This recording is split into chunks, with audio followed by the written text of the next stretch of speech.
Hello.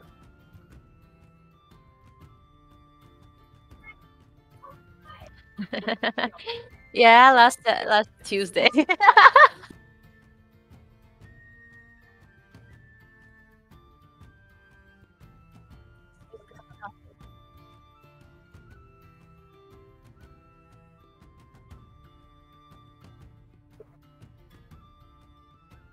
Oh, I have new Jane dice. I need to go get those.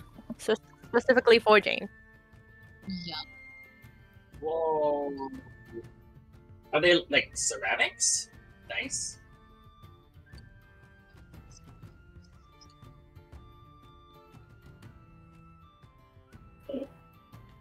The weather's been freaking crazy lately. Like hot, cold, hot.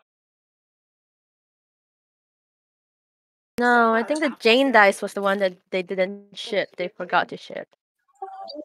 I got the L dice. I got the Amita dice. I guess I'm gonna use the Amita dice then.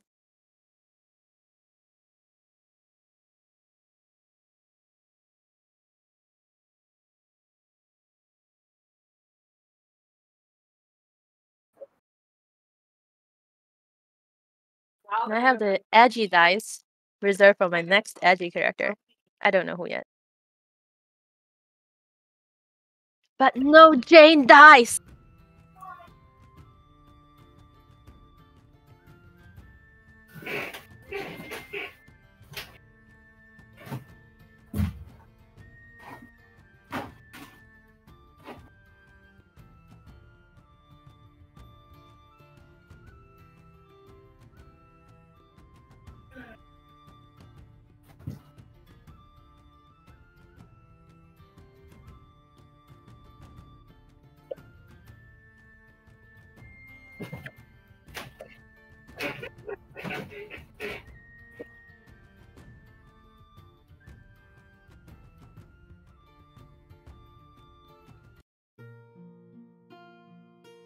I could use the L dice. He's not gonna use it that much anymore.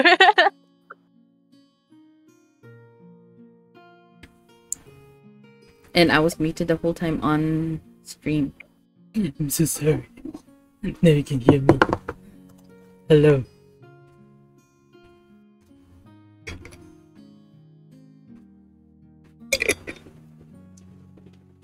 Okay, okay. I have that check. This check. My notes check. We are good. Oh wait, I need to take a photo of that and send it at some point. Yeah, I have to take a photo of it.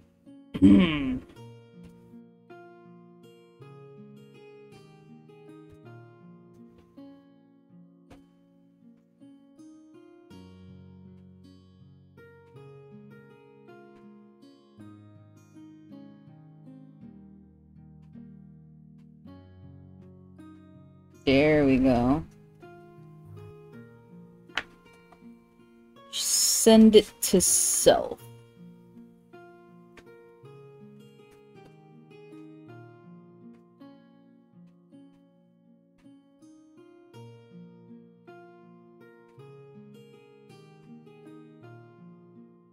Wait, hold on. I can just send it to here. There, we have admin controls after all.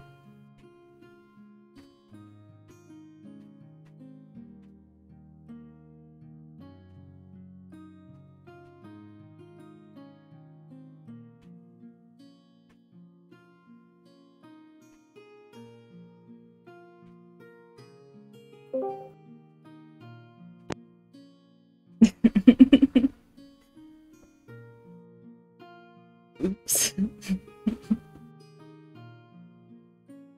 Let's see. 1, 2, 3, 4. Just waited on one. Maybe I should have asked how late is late. That would have made some sense, right? Oh, he's here? He's just joined. Ah, miracles. Hello. Some days, like, now that I was back home, some days has been a bit unpredictable because the lunch timings and stuff. I can't really control my own lunch time because I gotta like see it when my family finish cooking and stuff. I get it, I understand. It be like that, you know, sometimes. Alright.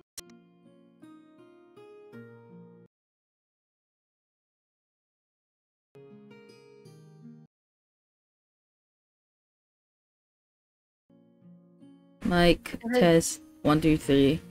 Yep, this wire is very wonky. Do not touch. Move it away. I have Yikes. effectively trained my boyfriend to eat around my D&D times. Like, oh, Sunday we have to eat before 1 p.m. Oh god. He knows it all. He knows it. Oh gosh. Yeah, Tuesday we order Uber on 6. Yeah. Oh, you Got guys it. still have Uber? Yeah. Damn. I deleted that app because it is no longer available in Singapore. Really? Yeah. Is that Like, since when? I think that would be 3 years ago because Grab bought over the Uber company here and then Oh, right. yeah. In NC. Yeah, I've heard of it. And then poof, we only have Grab now, but we also have Food Panda. Both of them are not sponsored. Do we bleep out it? Like, the F word, the U word, and the G word? Oh god. Yeah. Because we don't have the G word here. So Really? we have the F. Yeah. G is a Singaporean company, isn't it? Yeah. Yeah. I mean, we could say it. It's not like, you know. It's funny. They will. What G word? Are you trying to tell me it's Gunbu? F P's. Okay, I see 1, 2, 3, 4, 5. Everyone is here. I hope you have your character sheets, your snacks, your water, your notebooks, your music, I guess, if you listen with like background music just to immerse yourself, because those happen and it's totally valid. Totes cool. I will need to do a little volume checking in the meantime. If we may start from the top of the list. Ariel, may you speak?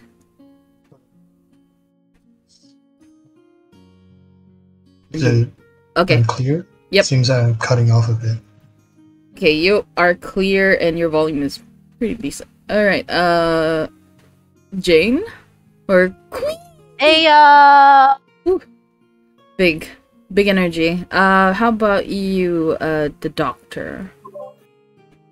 Soon to be, well, dead actually, but yeah. Technically dead, yes. Yeah. Alright, Therizo? Hello. Okay, wonderful. And last, Thorthil. Radio check. Got you loud and clear. I hear you 5 by 5. Copy. Alright, let's see. We will begin. If there's no, violent objections to our starting pace, we shall begin with a little recap on what had happened.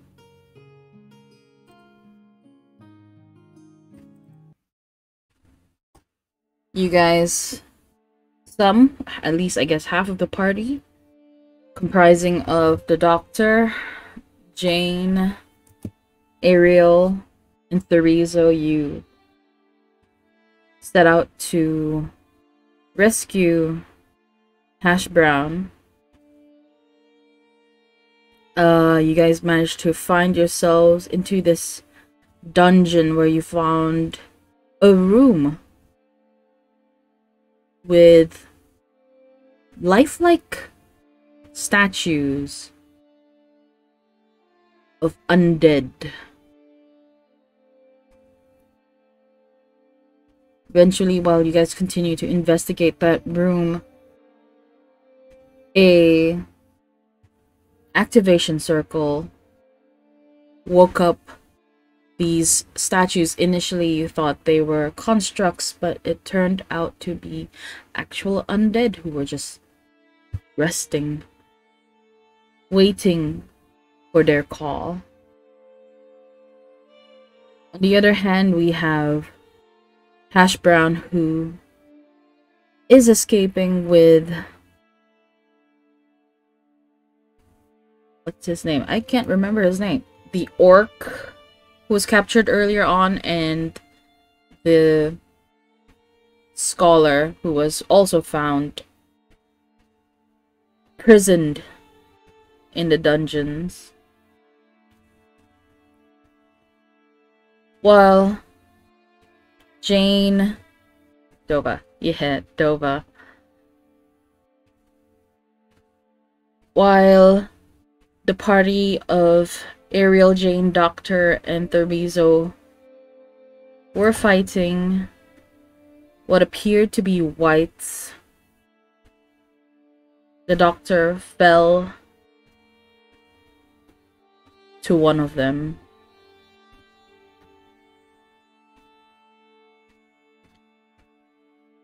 Hash Brown managed to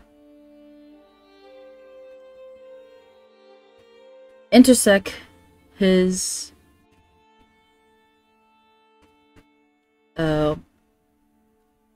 escape, I guess, with the party coming in at the last minute, only to see the Doctor fall to the ground unconscious and very much dead, with Thurbizo kneeling beside the Kenku, holding him. Jane managed to dispel the attack by breaking the circle, causing the whites to scream and turn into dust. The party then emerged from the dungeon as they begin to sense that a part of it is being burnt. Which is true, as you guys left the house out of the trapdoor from the kitchen and onto the main road. The building began to catch fire. From inside, you could hear prayers and mixed in with guttural screams as whoever was down below sacrificing their lives to keep the contents of that dungeon a secret. Thurbizo contacted Thor, informed him of your need of aid.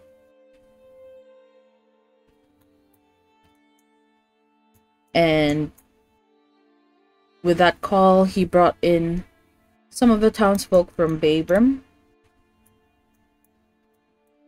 and guided them to the apple orchard just on the outskirts of the town. At the same time, Thoratil contacted Emerai and informed her on what had happened based on the conversation with Thurbizo. Cultists found the apple orchard, sent help. From what you could tell, she is definitely sending help over, though it might take a while, as it took you guys probably a week or two to reach Babram from Kestos. You guys manage to converge at the apple orchard. Some of the townsfolk who volunteered to help you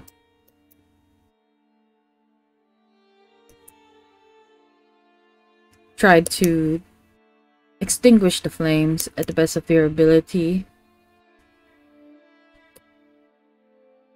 And you guys, afterwards, carried the lifeless body of the doctor onto the carriage, brought him back to Babram.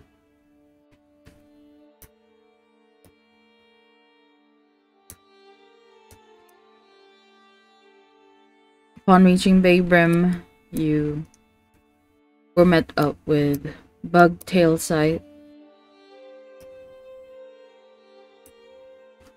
who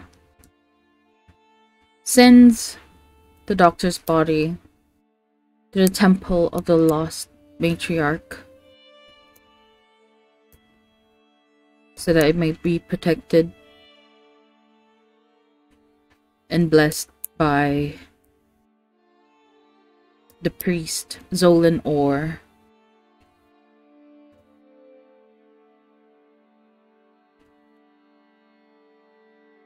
It is around dusk, slightly past dusk, when all of this has occurred. As you disembark from the carriage that you were on, you do see people queuing up again at the Hall of Plenty. The crowd isn't as big anymore, as some have already left after having their fill. But there is still a considerable amount of people.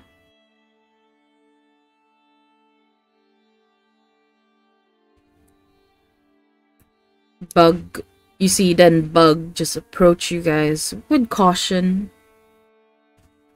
thinking of how he should greet you guys, knowing that the worst has happened.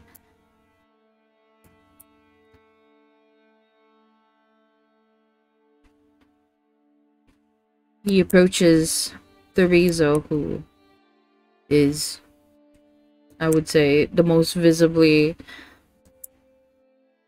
distressed given the circumstances of what happened last session. He would approach Therizo, hands clasped against each other. Probably a thumb just rubbing onto the backhand of his left palm.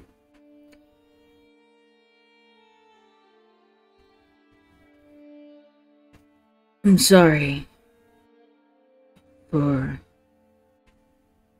what had happened.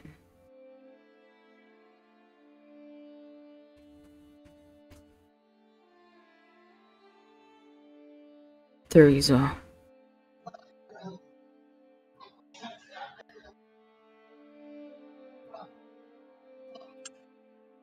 It's unfortunate.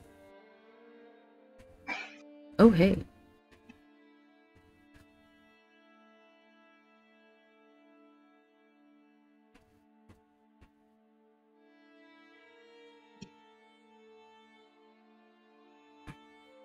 I understand that talking about it might not be that good of an idea. But if you would like to watch over a friend, I sent him to the temple uptown.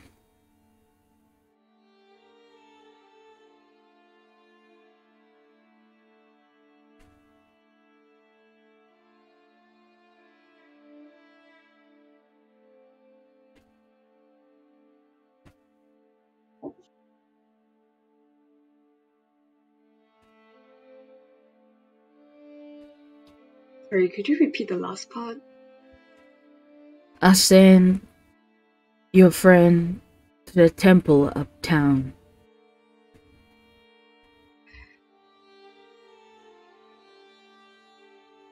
Oh.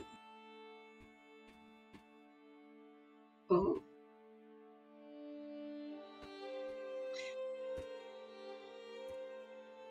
Oh, Teresa looks at June. Oh. Do we?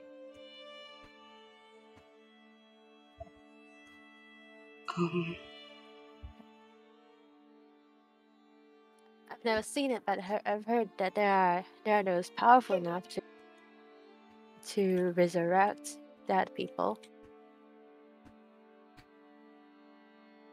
Resurrections come with a price.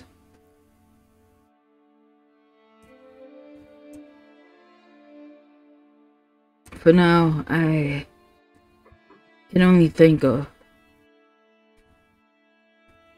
having his body blessed.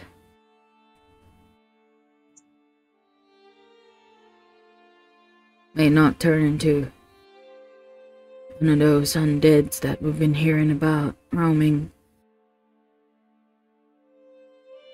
I think that would be good.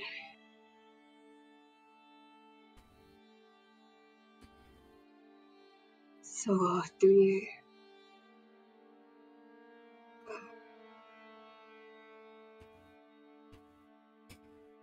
we carry it now, or oh.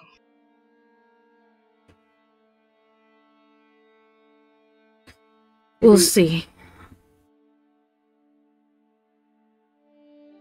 Okay. I reckon that y'all don't look too good. And then he kind of like points towards your persons being super bloodied, parts of it ashened.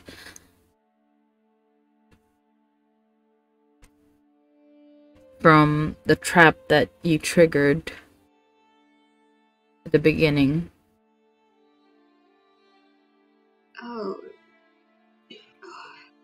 Right.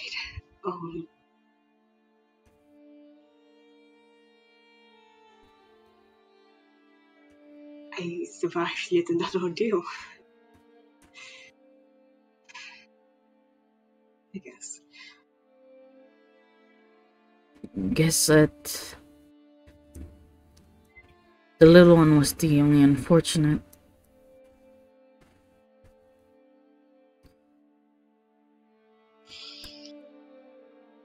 I'd suggest that you take rest.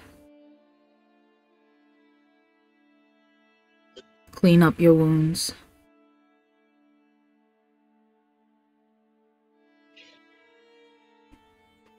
Yeah. And think about what you might want to do with the doctor the next day.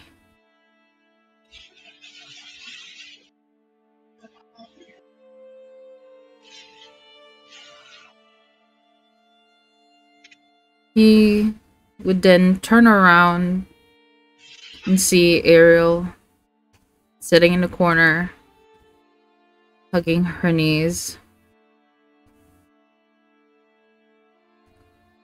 He would bend down with on one knee, and ask Ariel, how are you feeling?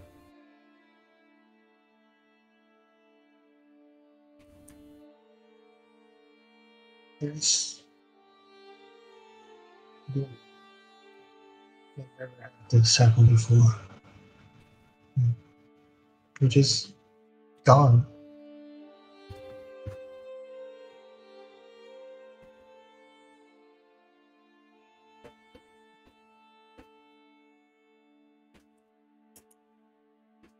Death is absolute.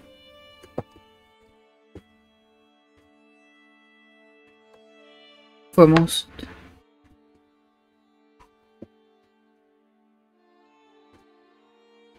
Ariel just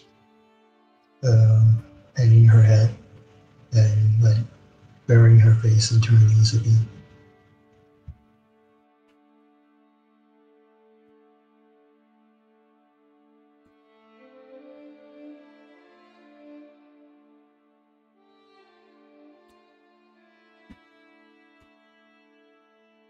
Death can be a hard drink to swallow.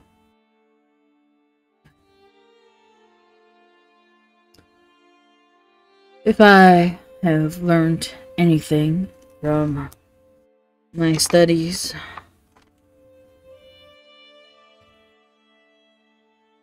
about his God, death is absolute and true.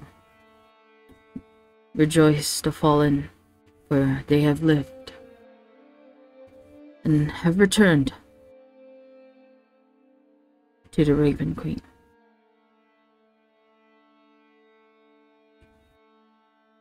Also as a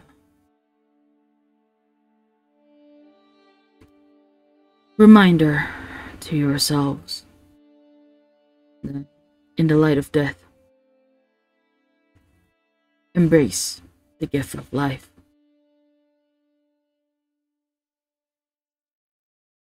Not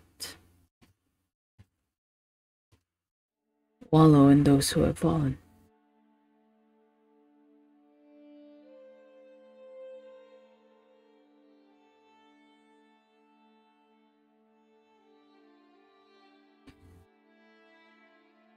I didn't really get it, but thank you.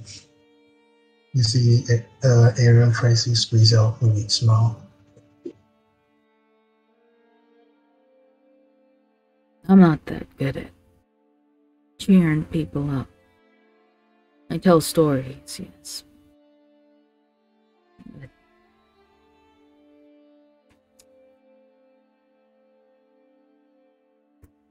maybe Zolan might be better at this.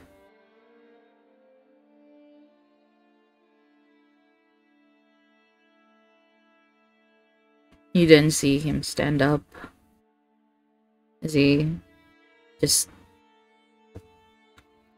glance over to every one of you. The Hall of Plenty is open if you decide to have a meal or a drink or two.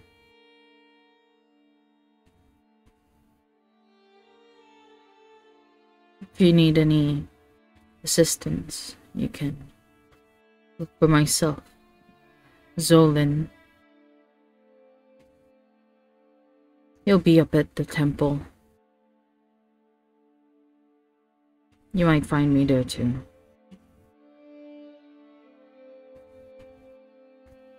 As he gives you a respectable nod and walks away, turning slowly.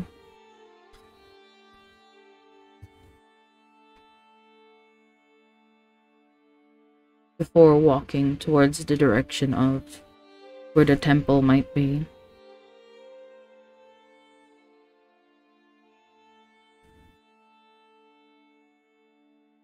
With that, what will the party be doing?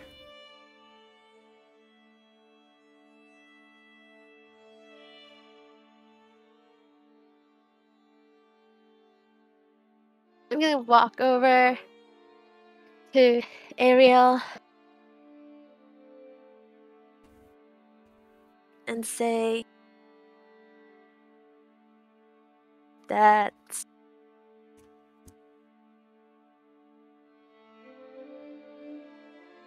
the way our people see it is that death is just another form of life.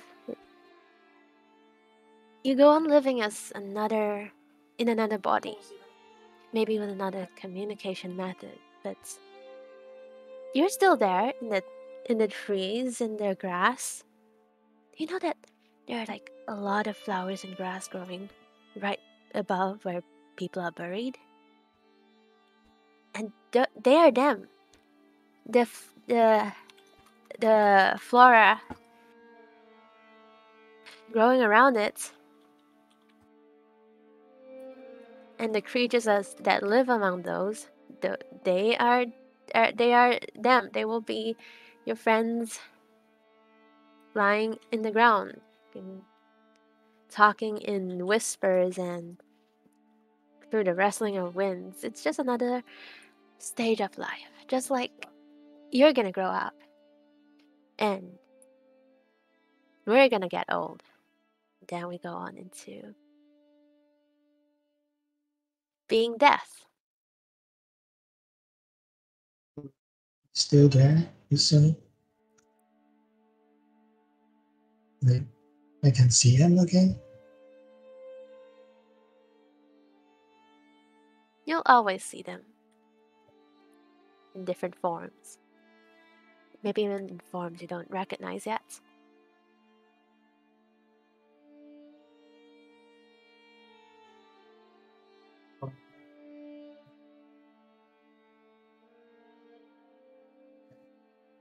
I can't remember him. Sorry,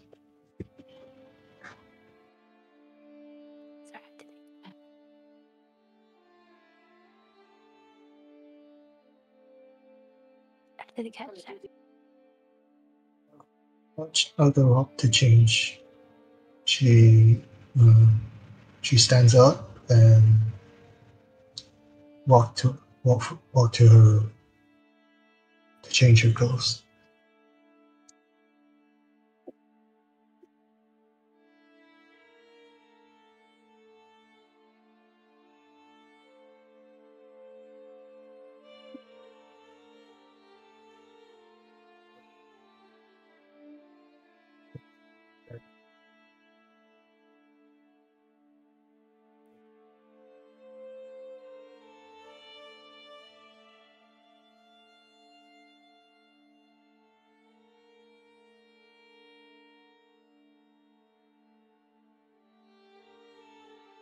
I would say that you have had used up, I think, most of your spell slots.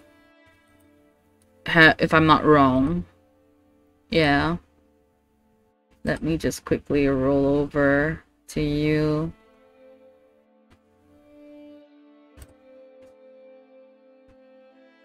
Yeah, you definitely have used most of your spell slots. You still have about 3 first level spell slots that were not used. You are currently at full health, but you have had taken damage before. But it wasn't much. Yeah, that was what I was asking. I see the stats you mentioned. I don't know if there's any change to that last session. No. That would be yeah. What you see is, I don't know if you see like you've used all of your second level and one of your, okay, then yeah, that's basically what happened. Okay. How about Therizo? You just see Hash Brown, who just excuse himself and walks towards the Hall of Plenty.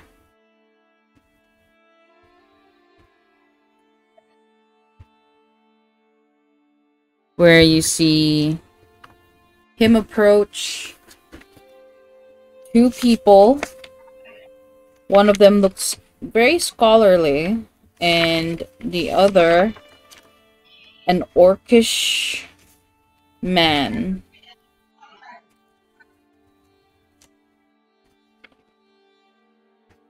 I follow Hash Brown. See who the 2 people are. You follow Hash Brown.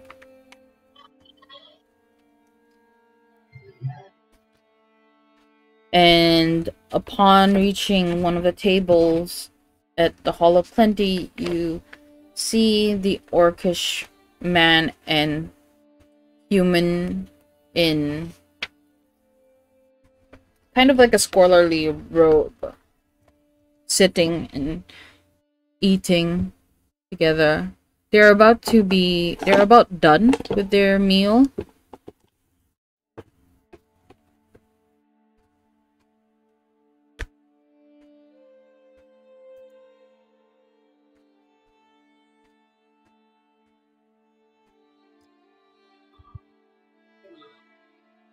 What do you do? I approach them and say hello. Don't think I've seen you guys as much around here.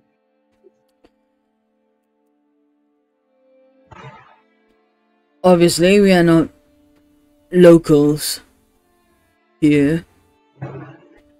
This is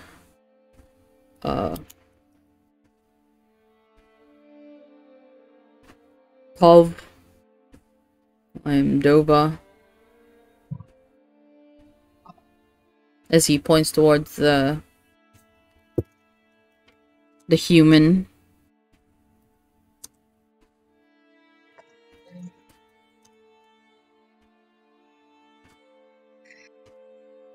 Mm, Yet, have we met before? Sorry, I can't. I believe we have not. Oh,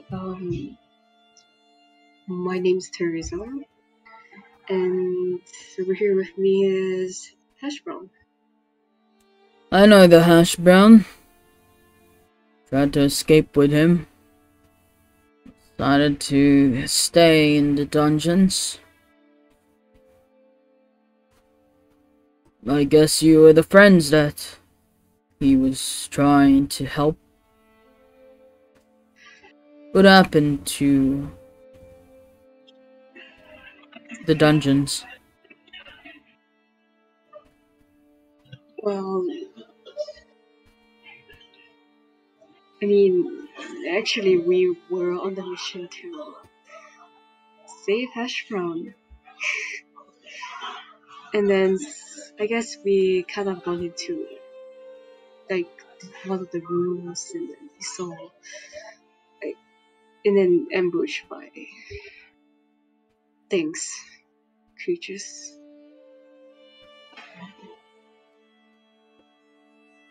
You mean, by whites? Yes?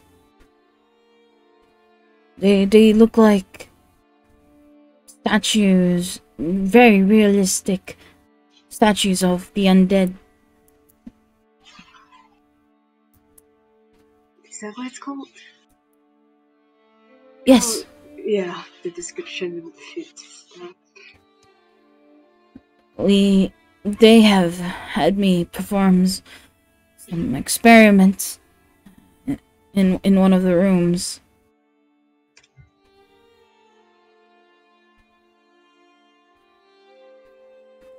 You experiment? Summoning circles, yes.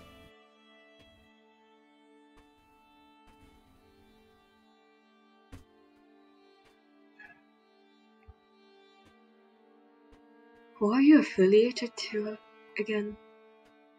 I was just a scholar. I was studying the undead.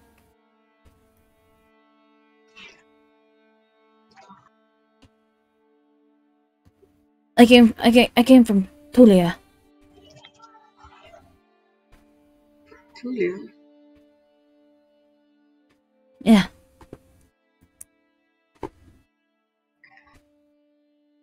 Oh,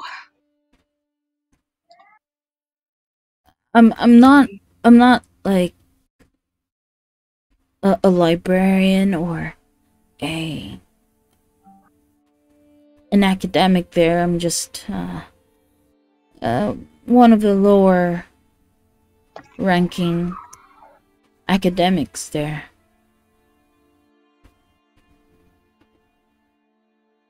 But I did specialize in undead.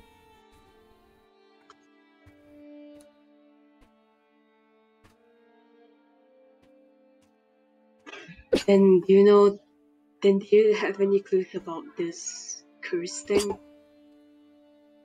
Where people like vampires had to drink of blood if like and then that's why they have to have bandages all around the body. Well, I know they are sensitive to sunlight from my observations of them. I didn't have much I could write about because most of the time they would put a sack over my head and bring me to wherever. They did try to get me to experiment in blood. At first it was animal blood, and then human blood. As you start to see him like look a little bit uncomfortable.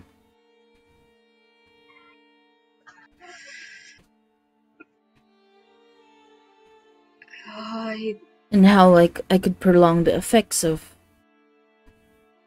these blood on them.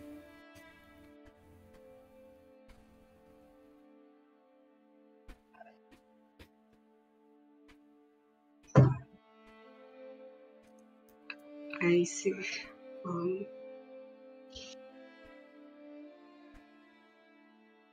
So, what are your plans now for the both of you? Sorry? What are the plans now? Escape from the facility? If dungeons, right? You see Tov just glance over to Dova, who then gives him a look of approval. Well, Dova here is a contractor for MRI Heartsong in Kestos. She's leading the investigation with regards to these missing peoples and rumors about vampiric people.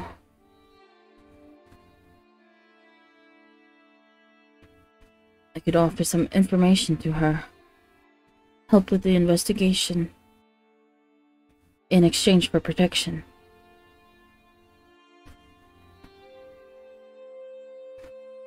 I see.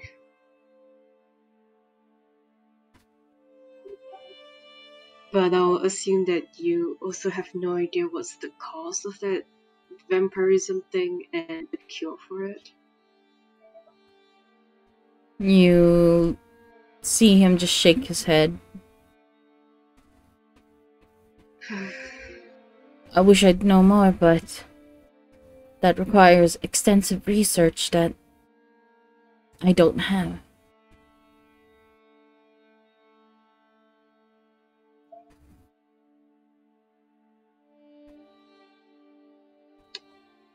I see.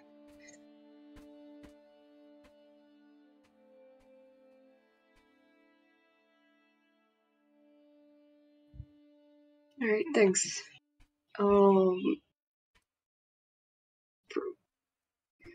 Actually, I think we might be heading back to Questos after this.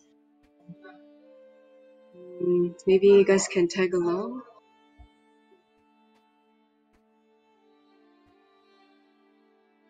You're heading back to Kestos. Yeah, I think afterwards we're going to. It's either going back to Questos and taking the road. Why would you be heading back to Kestos? Heading to Hiram. I was informed by Emirai that you'd be heading off somewhere else. To Hiram, yeah. There's a way up north without having to circle around Just follow the northern path. Northern path to the Hiram. Yes. It's literally right there. You don't have to turn around, head to Kestos, then making your way up. Oh, I guess we're heading there then. Yeah, then I guess maybe not towards alright. I don't know what contract you have had with Emerai, but I know she doesn't like having to wait. There is no contract. This is not for me. Not that we really signed anything. What would your purpose be here then? I don't know, tag along with them, those who actually had the commissions on the portrait knives. For you to be here, that means you're also under contract with Emerai herself. Them, yes. I just happened to tag along with them. He looks at you with suspicion. Just happened to tag along. Yep. I mean, you can ask Hash around here. You can also ask, well, the paladin, or the hut. Awfully suspicious for you to just join a party without any reason.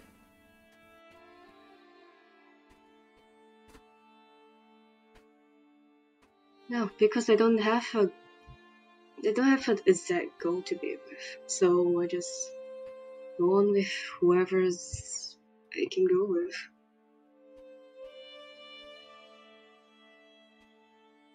He looks at you and looks at the scholar. Both of them seeming very suspicious of you.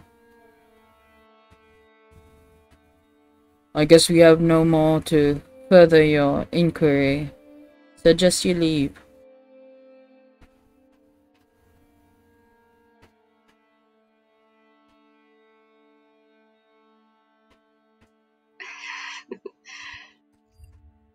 Yeah, this must be a bit confusing.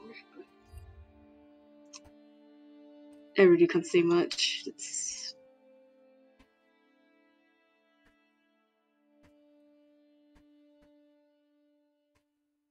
You just see him stare at you with a very pronounced change in his expression. More like, let me see, your passive? You can tell that he is very suspicious of you and is not gonna tell you anything else.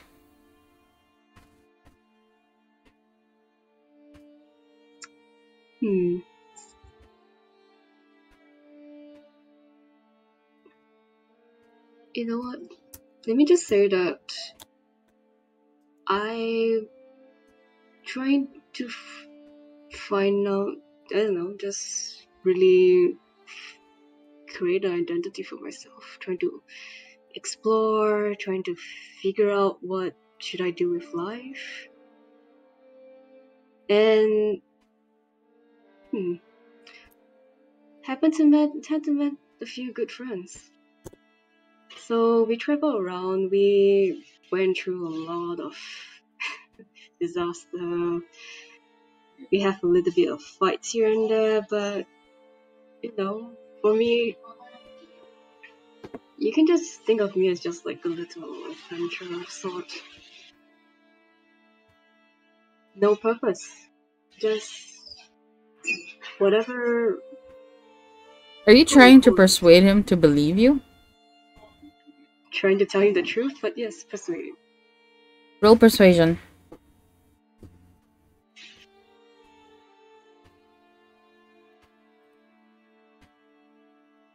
It's more than 17. Modded 17. Oh. You see him just stare at you. Eyes squinting.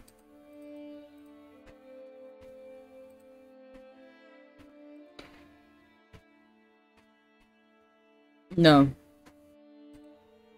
You can tell yourself whatever you want. I know I did. It's whether you believe it or not. But we can just I can move give on. you two things. I don't trust you because you are probably rich. Only rich people are able to go about and do whatever they want. Without any consequence, of course. Or two, you're just fucking with me. And I don't like it. Sir, when you said no consequence, what do you mean?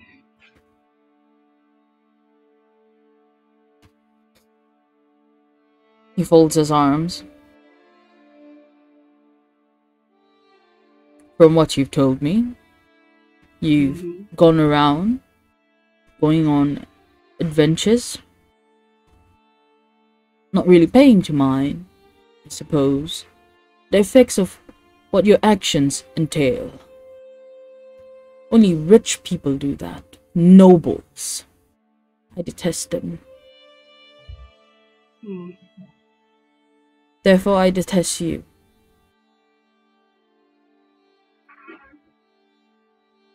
Sir. Because my family was once affected by the actions of a noble who just thought that this was... what they were doing was just an adventure. Yes. Burning down an entire village just because they were paid gold. It's an adventure. That's what they call an adventure? Well... People would do anything for coin. And... you smell rich. I am covered in blood. I guess rich in vitamin. I can see why you are upset with the noble class.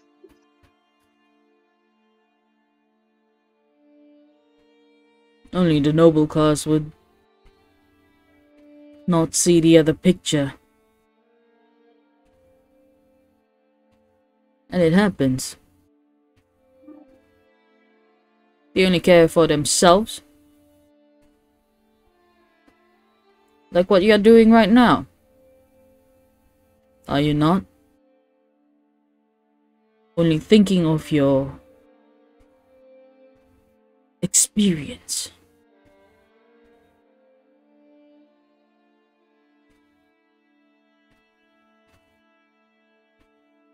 Well, I'll let you to believe what you want.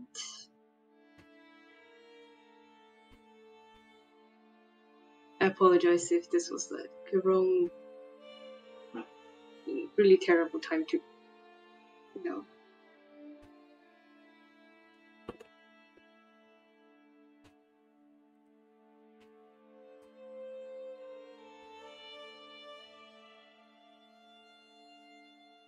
He nods his head.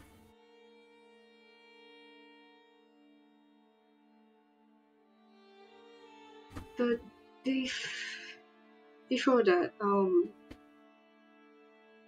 I assume you guys are heading back to Questos.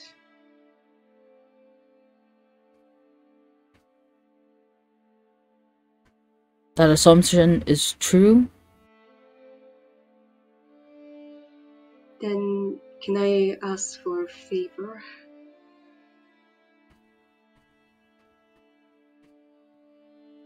State it.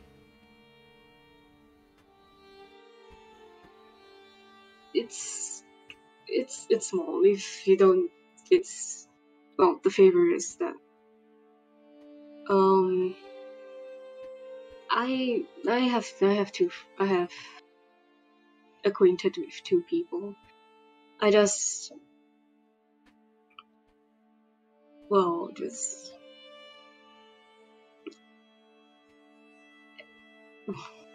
I initially want to check on them. That's why I initially thought of going back to the road of going to Questos and Hiram without knowing of the road, the northern road. If possible, could you just, see how they're doing? Whether this guy named Nick's Caster and Rosique is fine.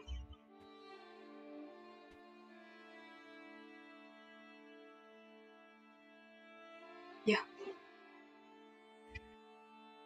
That's all I ask. He looks at you. We'll see. Thanks.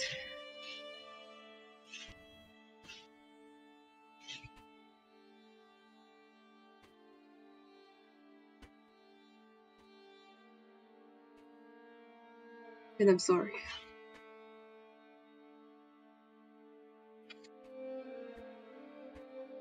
And then I go to Hash Brown and ask if he wants to go and see if there's Hash Brown on the menu. You just wave off.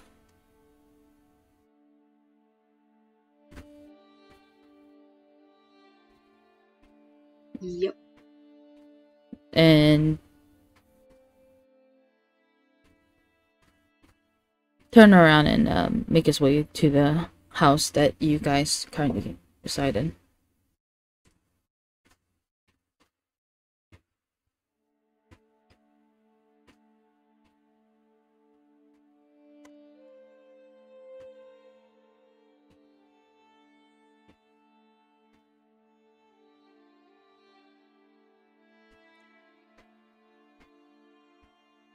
Did you say Hash Brown was waving from the house? No, he would like wave off and like, nah, I think I'm not in the mood to eat. Okay.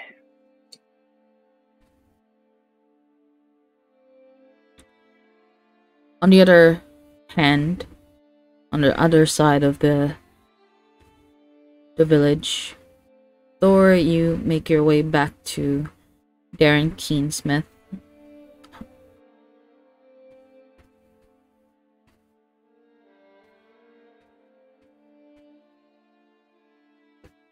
After our last conversation, I think Thor's gonna be keeping guards outside again, letting him rest and letting myself rest.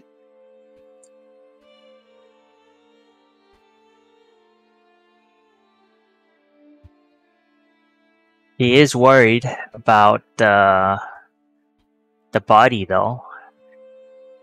Mm-hmm. He's worried somebody's gonna turn him into the undead. And having known a few good undead, he's still worried that there's gonna be more undead around. And if the undead get possessed, then he's gonna be outnumbered.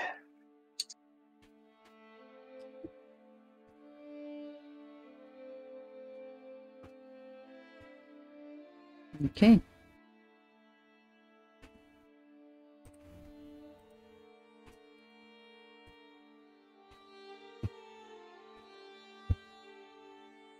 As you continue your watch, you find a gnomish woman with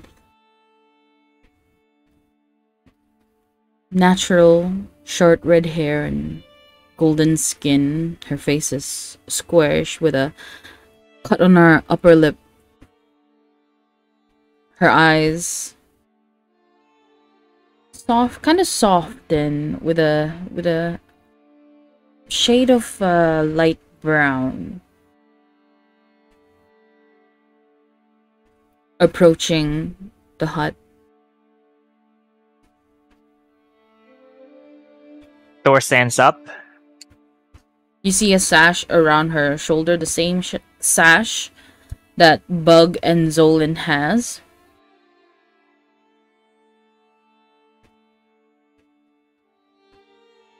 You must be Thorithil, am I right? That's right. And you are? Trillia Blueseer. I am a Waveborn.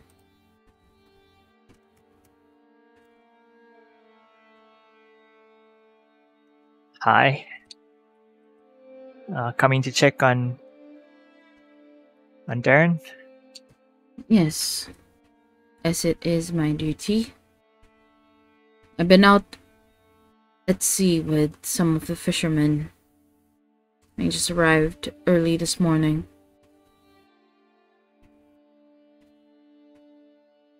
Will you be going inside then? If that is okay with you. I've heard that you've been watching over him. And I thank you for your efforts. It's nothing.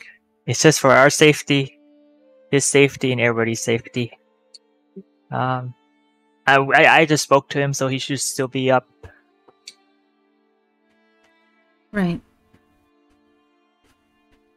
She looks around.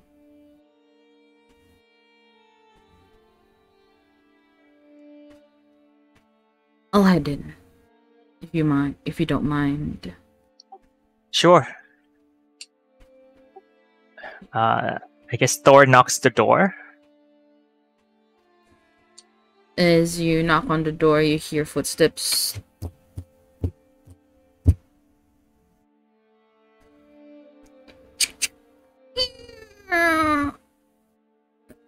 Okay.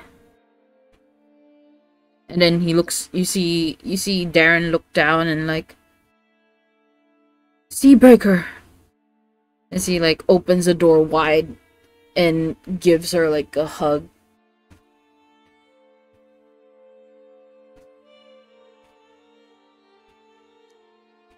Oh, I'm so glad to see you. It'll be fine. Heard that you return. I had to see for myself.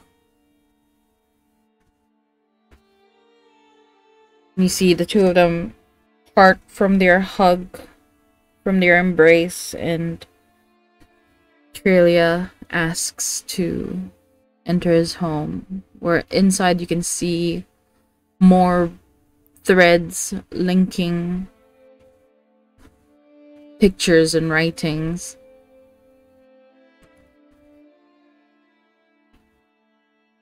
Make a perception check. Okay, stand by. Alright. Said 8 plus 3, so 11. 11. With that 11, you manage to take a peek inside. It's not well lit. It's kind of dim. And as you look inside, you do see this piece of paper with a drawing on top of it.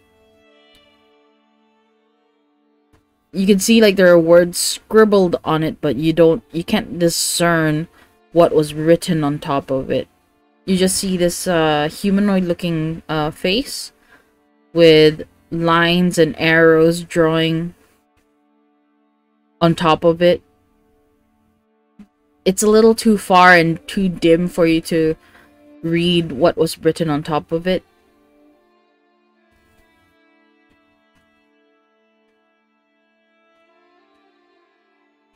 What do you do? I guess I'm guessing he was like kind of outside at the door, so he would step inside the room and try to get closer for a better look. Wow, Darren, you've been working a big case here. Any information? New information? I mean, I have had this recurring dream lately. The day when I was attacked. I remember the face, shoulder-length hair, eyes as blue as the sea.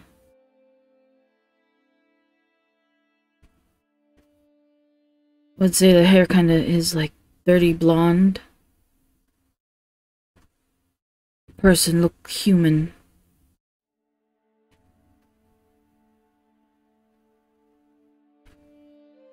But not quite. This person had amazing strength. Speed.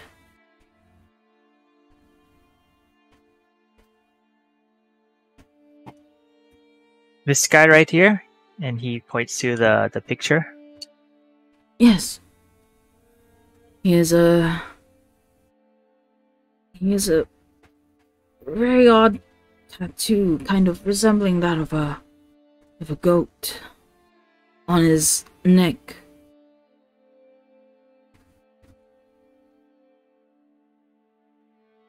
Of a goat, like a devil goat.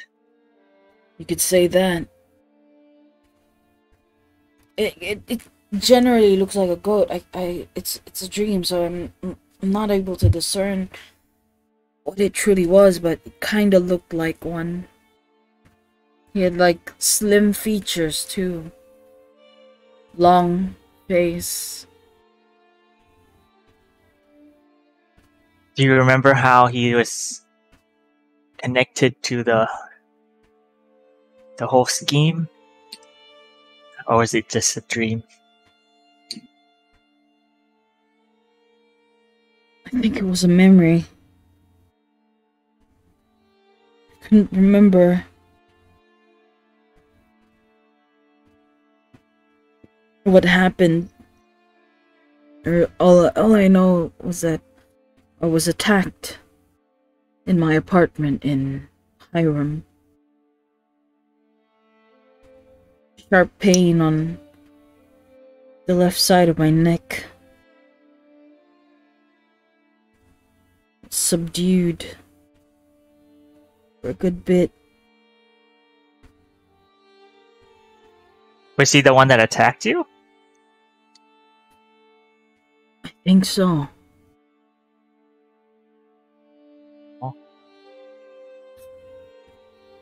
His face just keeps reappearing.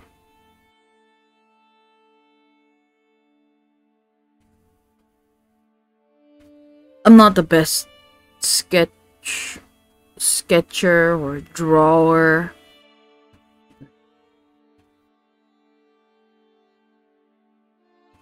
This is the best I could draw. You said he attacked your neck. Is that in the same spot where he has his tattoo?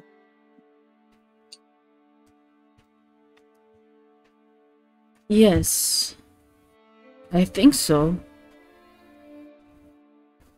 But I don't have a mark like his. As he kind of like raises his hand up to touch the side of his neck, which is turning to black with like veins just spreading out under his skin. Ew. His hands now are still like black.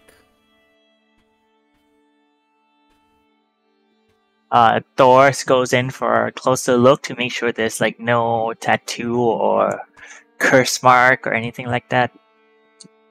You're gonna look at which one? Darren's neck, right? That's what. Okay, make an investigation check.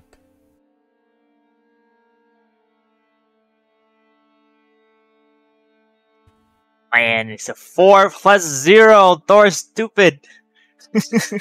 You look at the neck, you only see like this, what appears to be a puncture scar. Oh.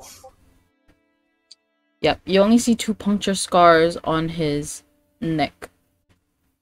But around it, it's like kind of like a the blood, the area was kind of caked and it became a scar. But the area around that puncture is like black. Does Thor knows what, like, is there a vampire in this world? You've Yes, heard right? of, Like you've heard of undead, yes. but like kind of. You've heard it in vampires, stories, like, suck yes. blood? You've heard... Can he discern if it's like somebody bit him with fangs or something? Does this look like fang marks? I guess. Yeah. Okay. Does it look like fang marks? History check. Oh my god! It's a 5. Oh no.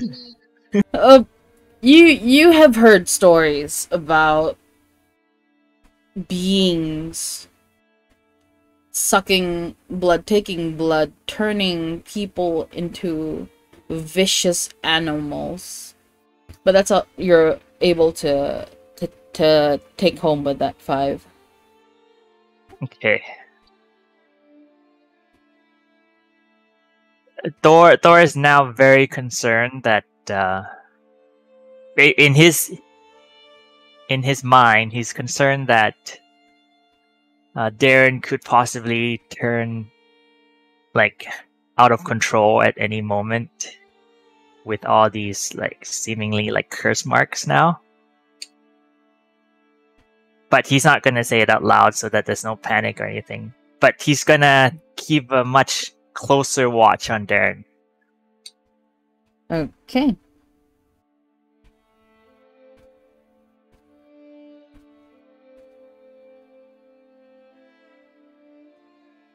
So, Trilia, what do you need to talk to Darren about? I came to check on his condition. Oh, please. Let us know if you discover anything. I will. But let's see. No, I've never really believed that there are vampires. There wasn't one that we could think of. Except maybe for that story, the children's story of Alzwan.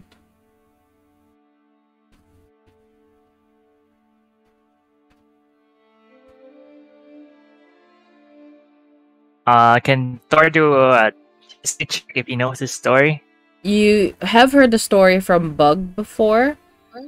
It is a story of this conqueror who... okay. Yeah.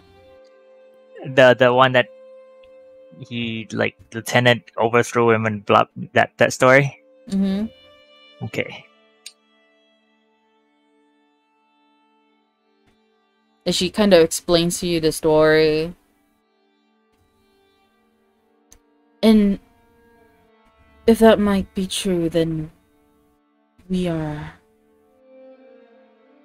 very much in deep trouble. I'm surprised that the Raven's Wrath didn't take your life. Why is that so?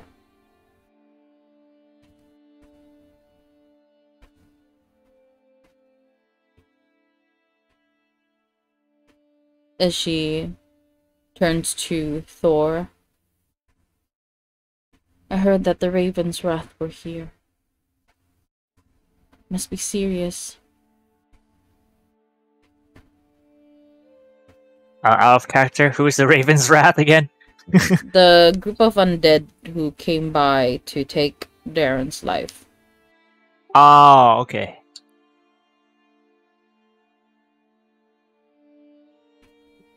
Yeah, they were here. Who knows what their underlying plan is? We've been investigating a whole bunch of kidnapping and disappearances and we think it's all related to the Raven's Wrath. The Ravens rather very mysterious bunch.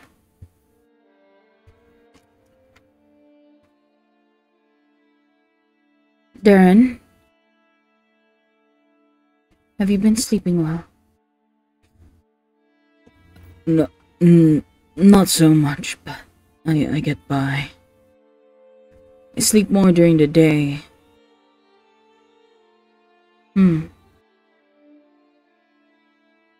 Let's see. Well, I shall not disturb you from your activities here. I believe you have a lot to think about. Just came by to check on you and see if you're alright. Are you hungry, Darren? How are you feeling? Do you need any food? Drinks? I am good so far. I tried eating. I only regurgitate it all out. I see.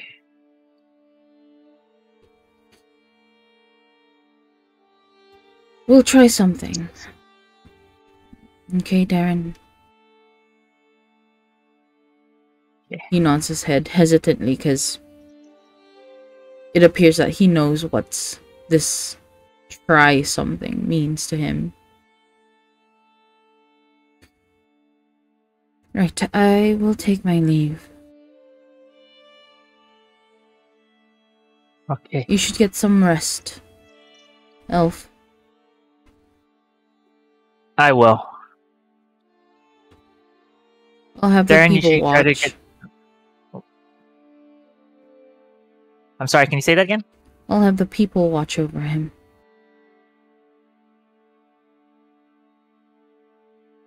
Sure. Darren, you should get some sleep too. You see him nod his head.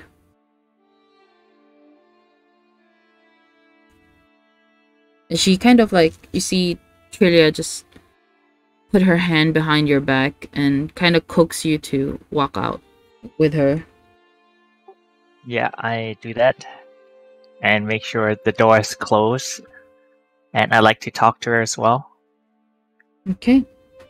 As you close the door, the two of you are alone. You do see on occasion people peeking through the blinds from the houses across.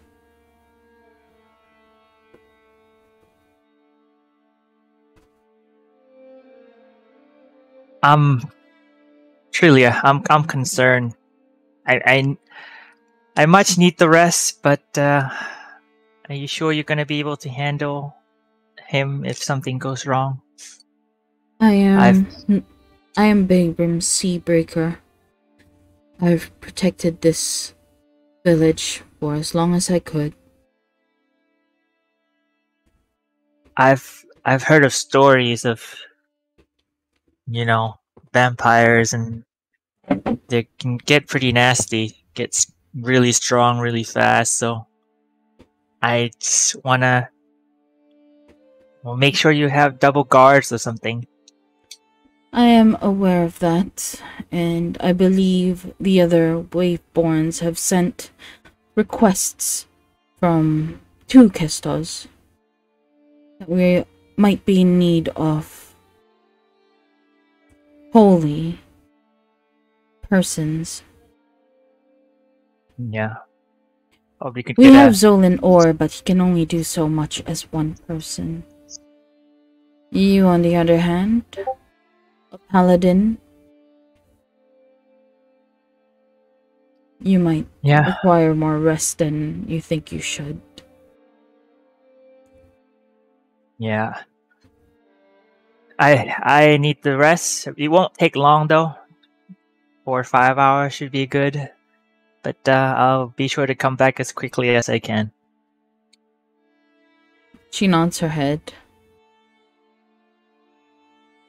Well then, I shall take my leave. I will see you when I see you. Okay, have a good night. Good night. As you see her walk northward.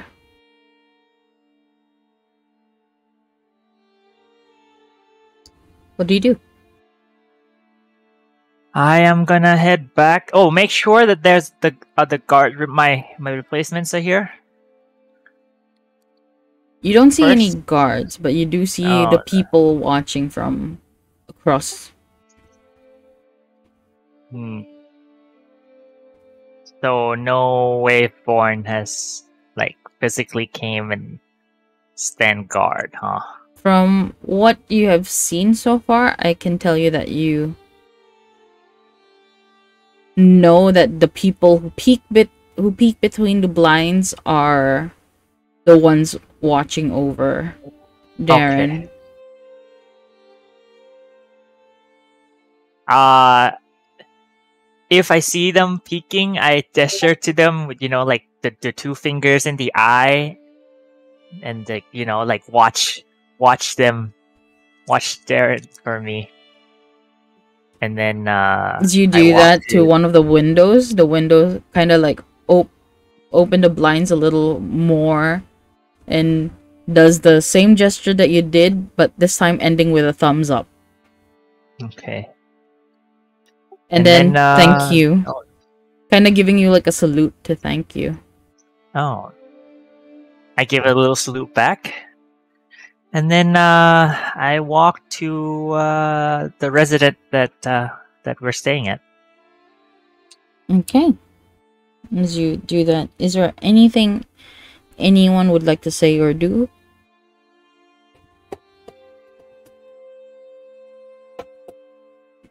Before we will call it a full night's rest.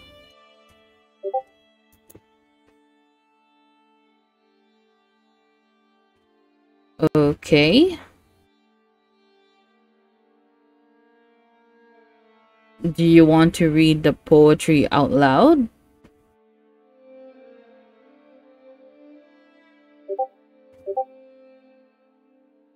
You can unmute yourself.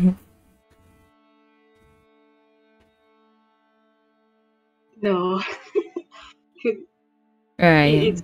It's a really terrible poetry that I've written. Okay. If Yeah. that is the case,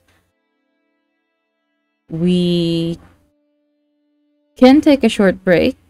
10 minutes. I'll see you at 2:59. Okay, good, because I spilled like my drinks all over myself. Oh no. Oh god. We will start with Doctor once we return. So I'll see you guys back here.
Alright. Who else is here and who isn't? Hi. Hello. Yeah. Okay. So we just bring on the doctor. The doctor.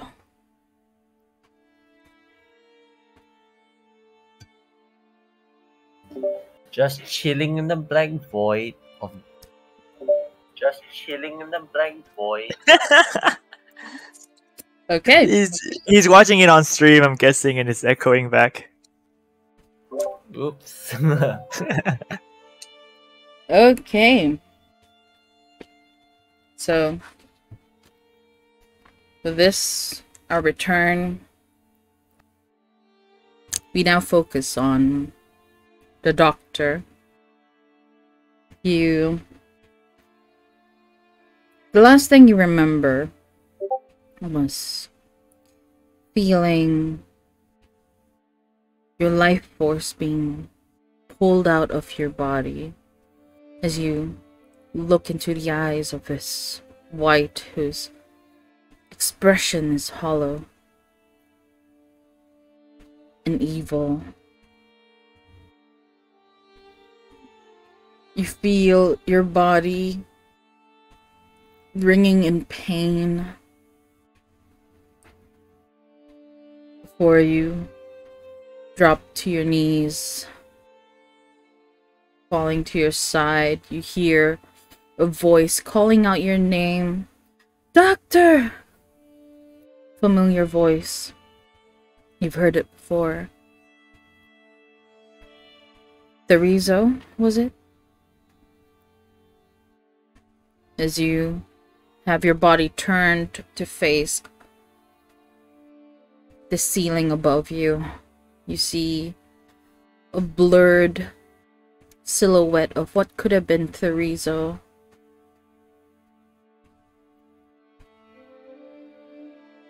Everything looks as if wavy. And then it all turned to black.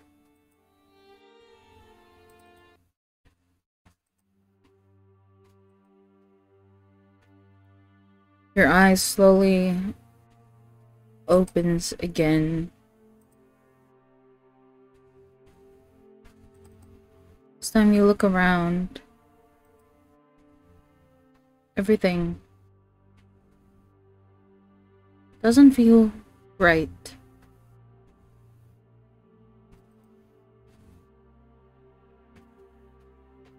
You feel like as if you're floating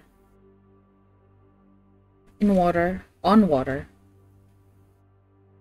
As you rise to a sitting position, you feel no gravity hold you down.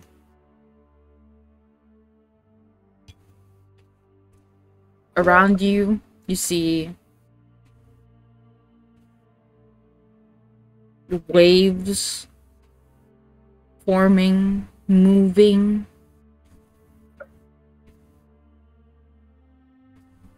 You thought you could hear echoes, but there is none.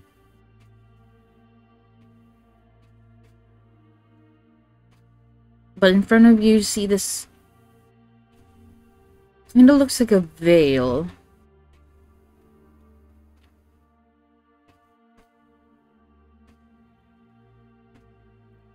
As you look under, you feel like it's solid ground. But when you look under you, it's just space. Everywhere, all around you, all at once.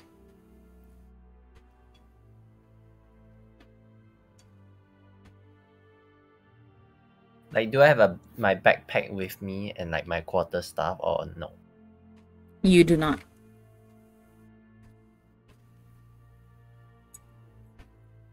Like, do I have my mask still on me? Nope, you are... Yeah, like feel my face to see you at that. You don't feel your mask on you.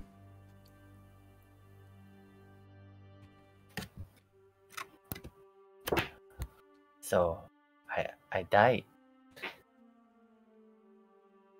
Is this what death feels like?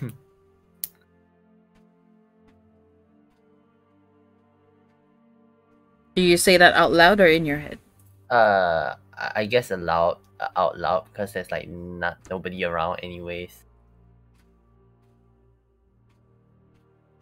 You say that, and somehow you get a feeling that something is watching you. And even without any form of light source around you, you start to see what appears to be a shadow just being cast from behind you. What do you do? I guess I turn to look, turn behind me to look, and like with my fist drawn to the air, trying to defend myself. As you do that, you see a manifestation of like a giant raven appear behind you. Its feathers kind of like stretching out its wings to a huge expanse. Probably from where you're standing, like it could be several hundred meters long and about uh 3 to 400 meters high. You just see it like just spread its wings around you, covering you up as if embracing you, before it kind of like starts to dissipate slowly, with feathers just falling all around you. Black iridescent feathers. Slowly, a humanoid form appears in front of you. Still rather tall, as it emerges from the center of that raven.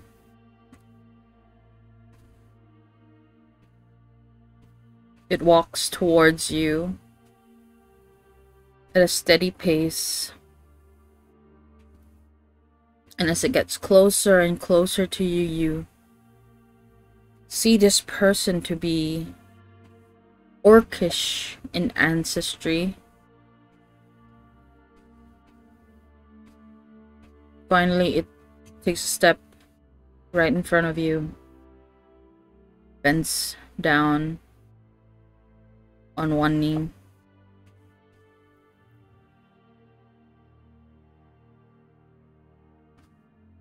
Do I recognize this humanoid figure? Nope, you do not. I see.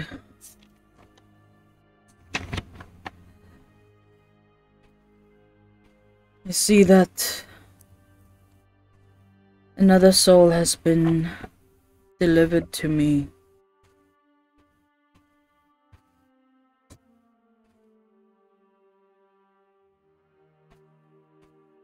I know your name.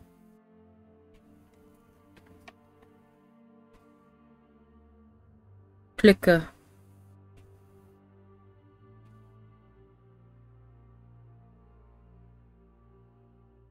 Do you remember your name? Upon hearing that name, you do know it is yours. Wait, how do you spell? Clicker, literally clicker.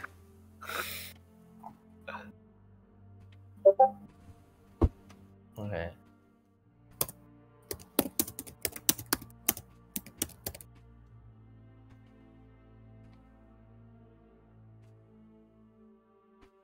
Well, I go by the doctor now.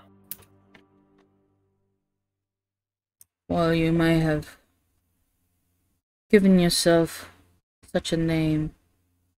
I know you.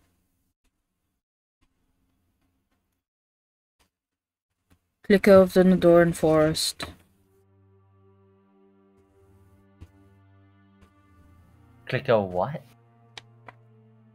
Clicker of the Nodoran Forest.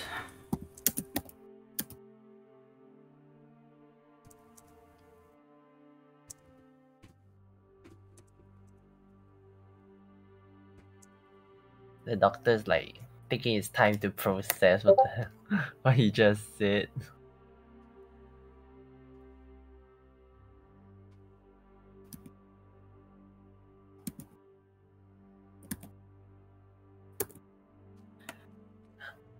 How do you know so much about my past?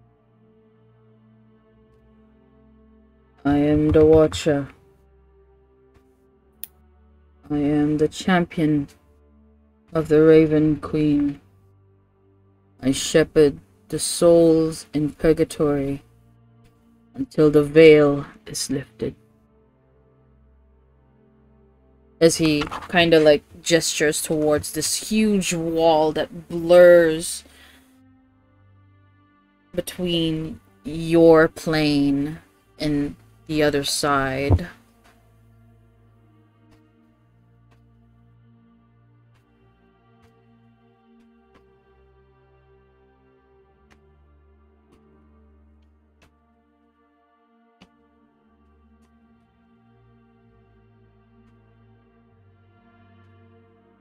Huh. So that's the veil.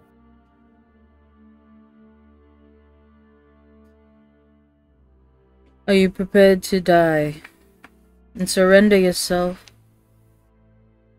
back to the Raven Queen's embrace? He asks. I think back to everything. Like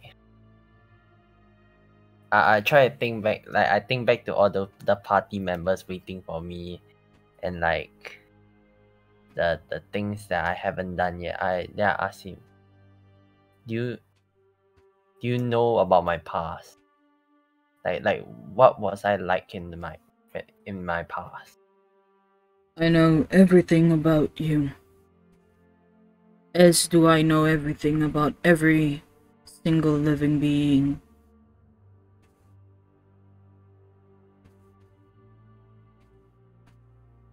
But the question,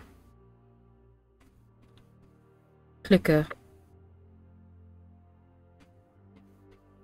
are you ready to return to her embrace? What if I say no? I steadily look at the humanoid creature.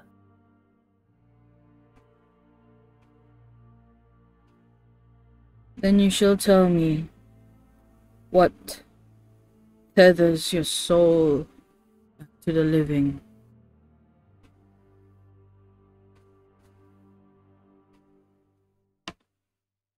So I will judge you.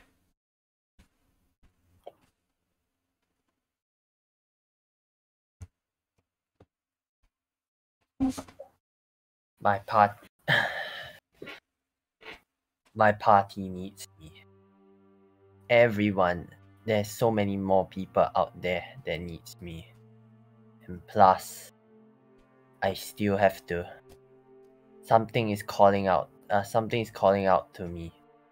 Keeps telling me that I have unfinished business in this continent. And I can't just die now. Not yet. You mean this? As he waves his hand in the air, and a form of a raven appears, just kind of like circling in space, forming a body, a head, its feathers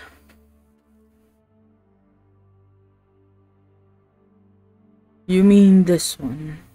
As you hear it go like, ah!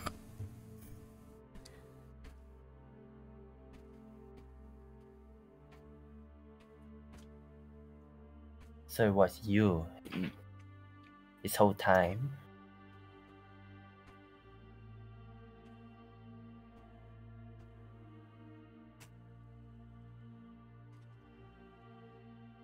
You are an avatar for the Raven Queen. So am I.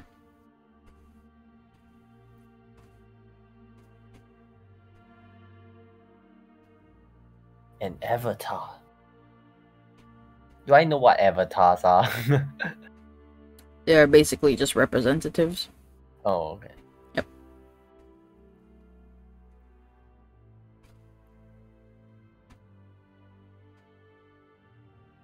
Why me? You called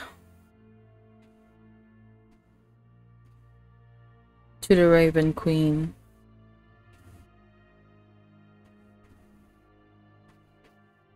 And she has answered.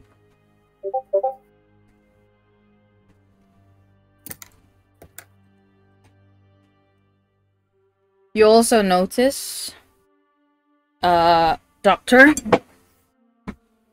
that Yeah. he is donning the same cloak, same uniform as the Raven's Wrath. Oh.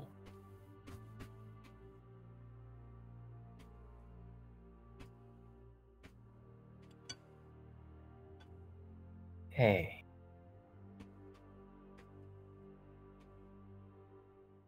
Do you know something about the Raven Wrath? Judging by how you dress, I presume they're under you. You see his expressionless face just look at you, kind of reading into your emotions. I created them. I am the great betrayer.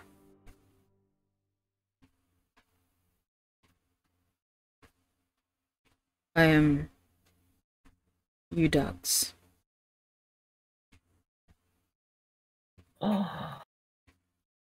Oh snap! Wait, isn't Udex the one who stabbed the guy? Wait, this is our character, sorry. Yes. Oh my. Does my character know who Udex is? You have heard stories of the great Alzuan. Yes, you know.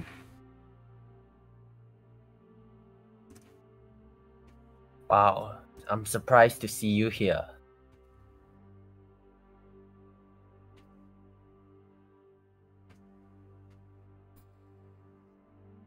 I have given my service to the Raven Queen in exchange for the death of my brother. Damn.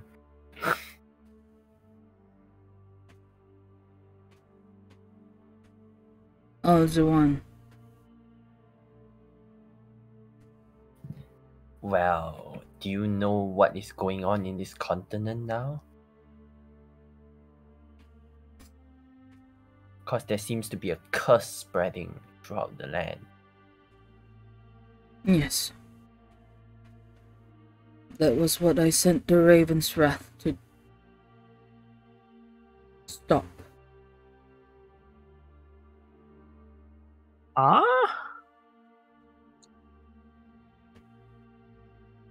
It seems to be spreading faster than you can contain it. I believe. Do you know if there's a cure for it? There is no cure but death. Smite. They have made a deal with the god of undead. There's no other way than to kill them.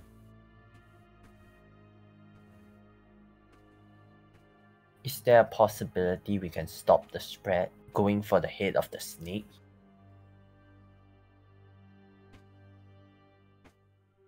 Going for the head of a snake would entail you guys, to find the body of Alzuan.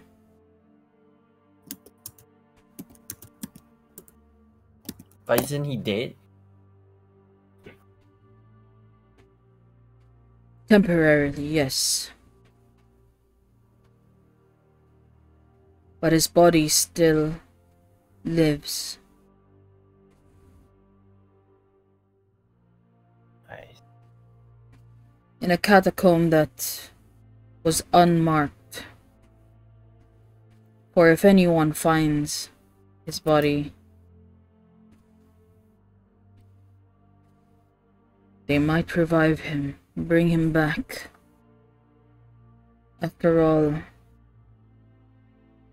as I am the champion, the Raven Queen, he is a champion of Orcus.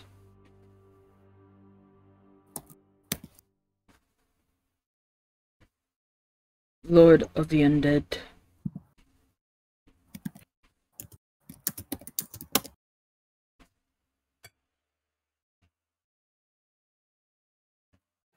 Very interesting. But then again, why are you telling all this to me? Aren't I already dead? You ask questions, I answer them. But you have yet to answer mine. Why?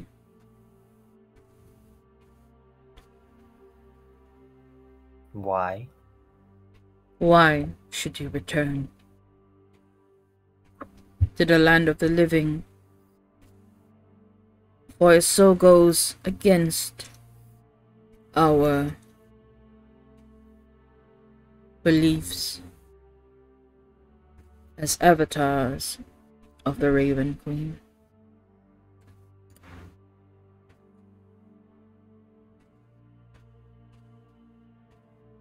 From what I've gained from talking to many of my peers, the Raven Queen, dying is a joy, something to be embraced.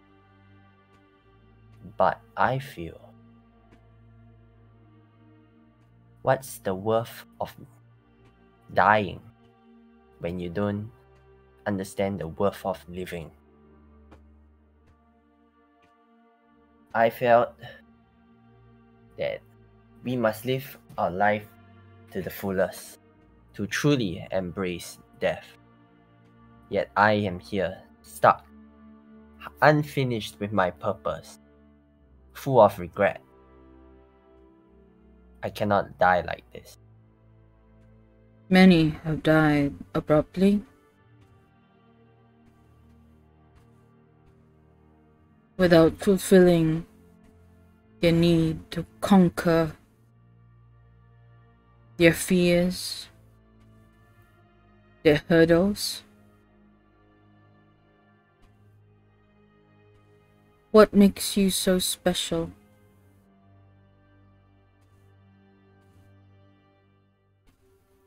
What makes you any different from them? For those who have died so quickly before they can even take their first breath.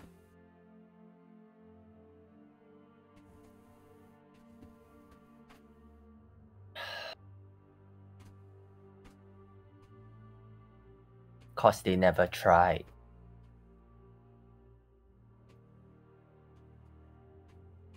Explain.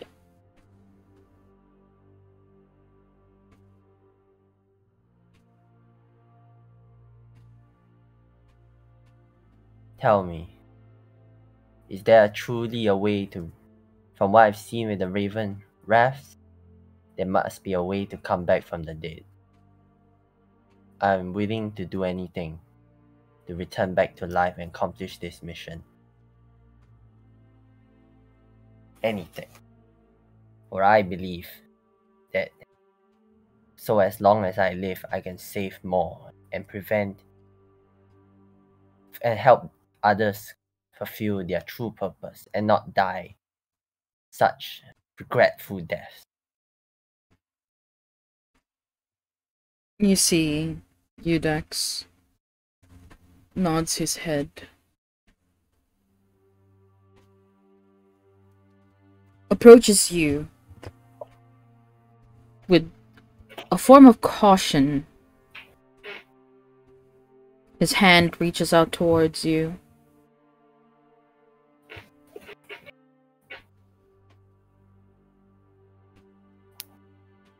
Finally, reaching your chest.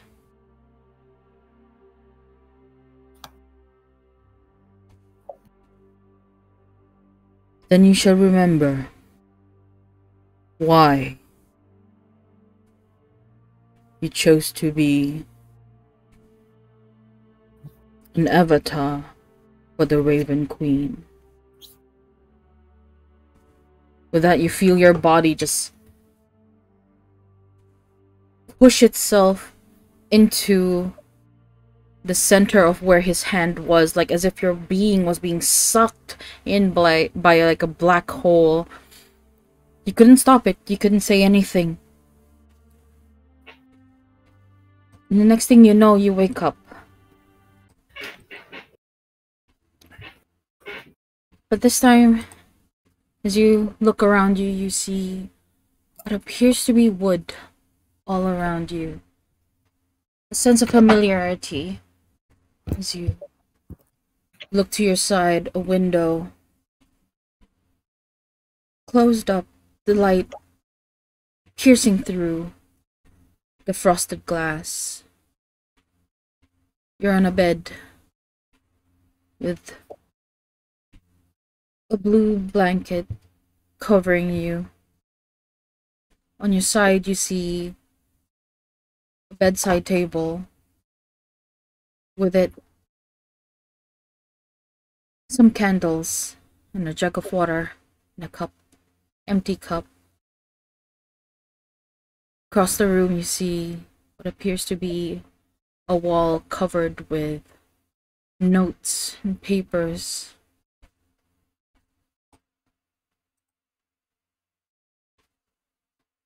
You try to gauge where you are. This appears to be a room inside of a hollowed tree.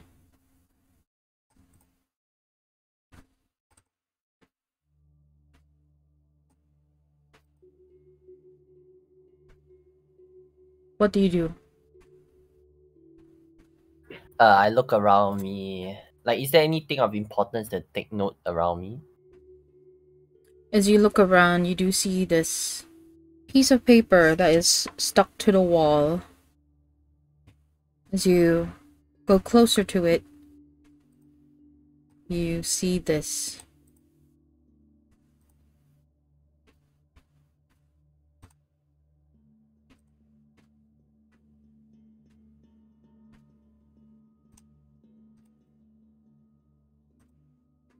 Let's see if it can paste. Oh no, it's too heavy. Why?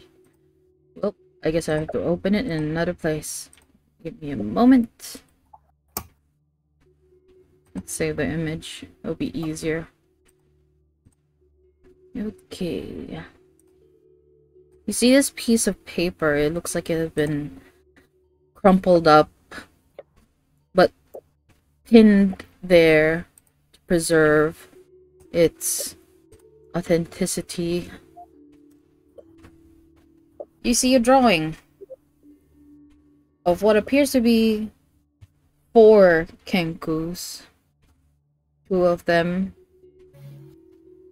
above, written Dad and Mom, and right below it, 2 smaller looking Kenkus, drawn like as if it was drawn like a child by a child, with the names Clicker and Curly below.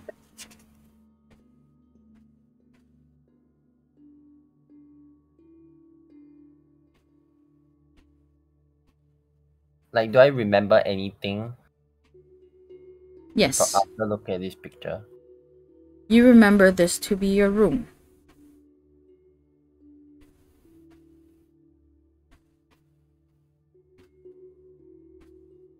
And as you continue to look at this image, you hear a knock on your door.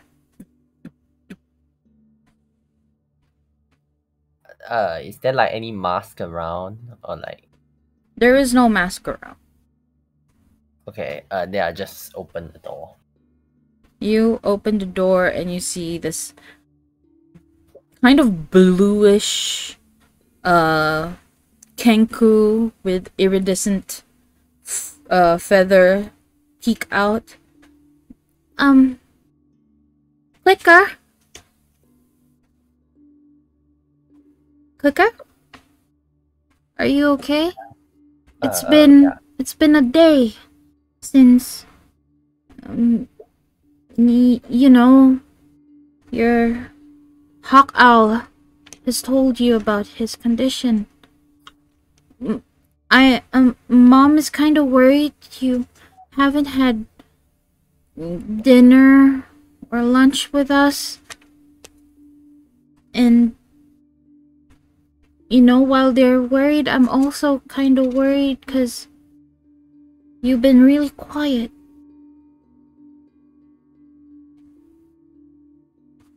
Oh,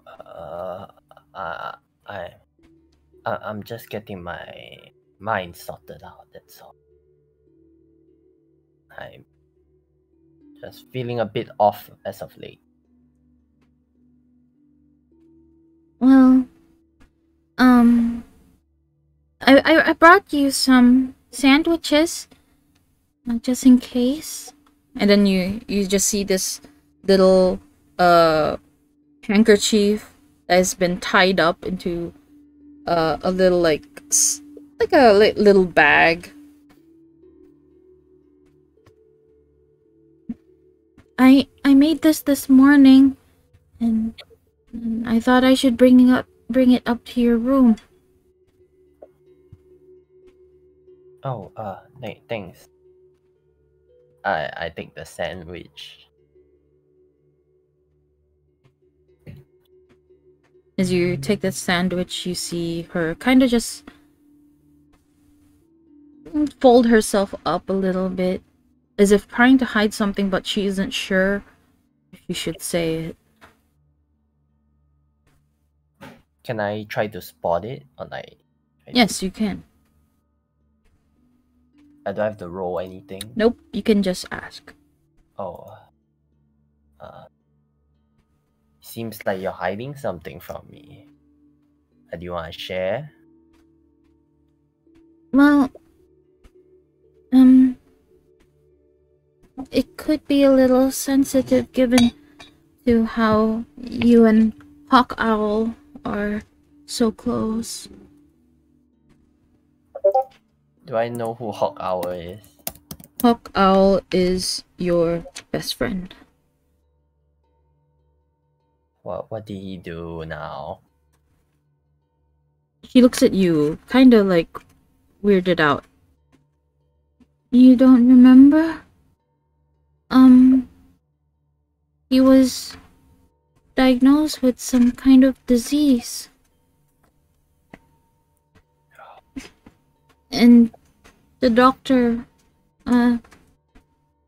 Mr. Beaker,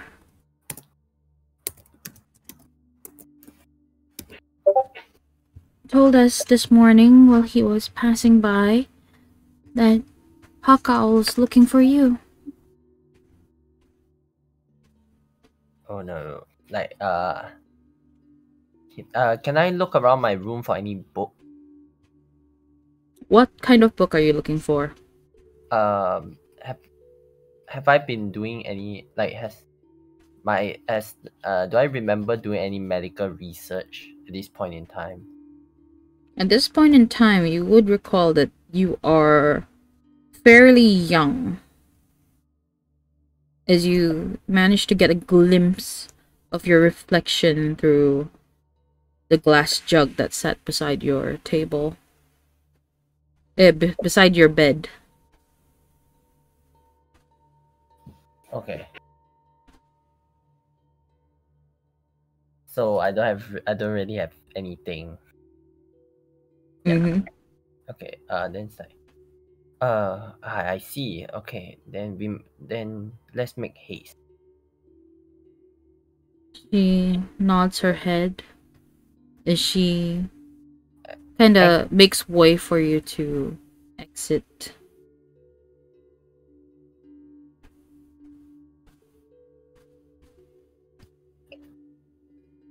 Like, I'm gonna ask the person leading the person that gave me sandwiches, like the little blue bird, right? Or kanku. Mm-hmm. Do you know anywhere that sell masks in the area? Not that we know of, brother. Hmm. Like, do I remember where I bought my mask or got my mask? Oh, You do not. okay, then never mind. Any? Okay.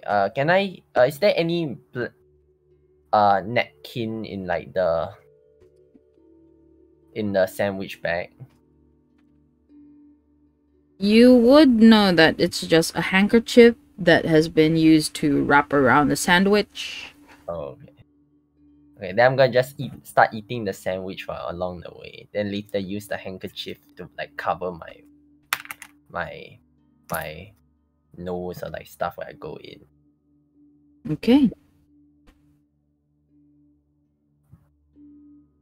Curly, your sister doesn't follow you and chooses to remain at home. You make your way through. As you exit out of your house, you see this huge canopy with green leaves, healthy looking leaves, and vines just curling around the tree trunks that are thick. And you can see that other homes are being built inside of these trees, similar to the one that you lived in. As you see other kankus hanging out around the canopy, you see some of the children just bouncing off on one of the treetops. Some of them swinging from vine to vine. As kankus, you know that you can't fly. But the feeling of flying excites you. As you see a vine just right in front of you, what do you do?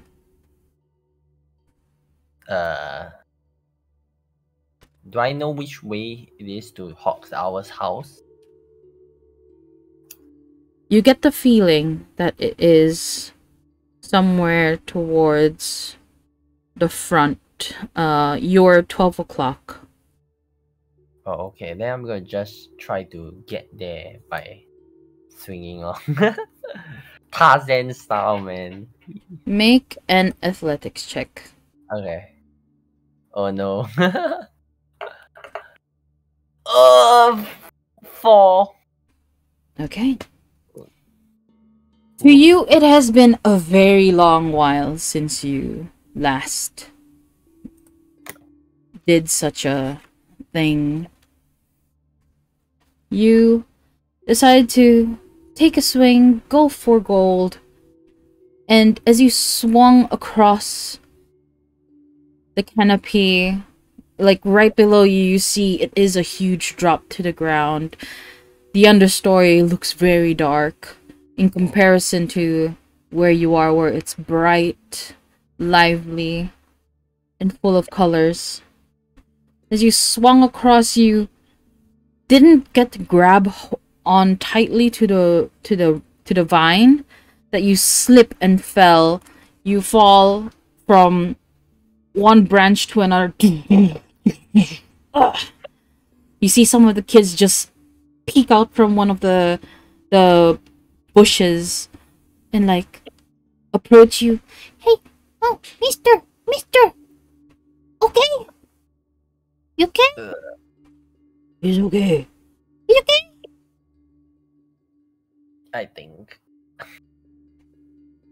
You take let me just roll that one because that was just terrible.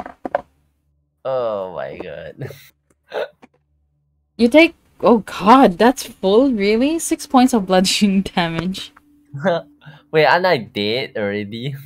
For now we reset yours. Okay, Yeah. how do I reset? Just give yourself some hit points. Like, I think your max HP is 21, so give yourself 21 and heal yourself for 21. Okay. Okay. Oh god.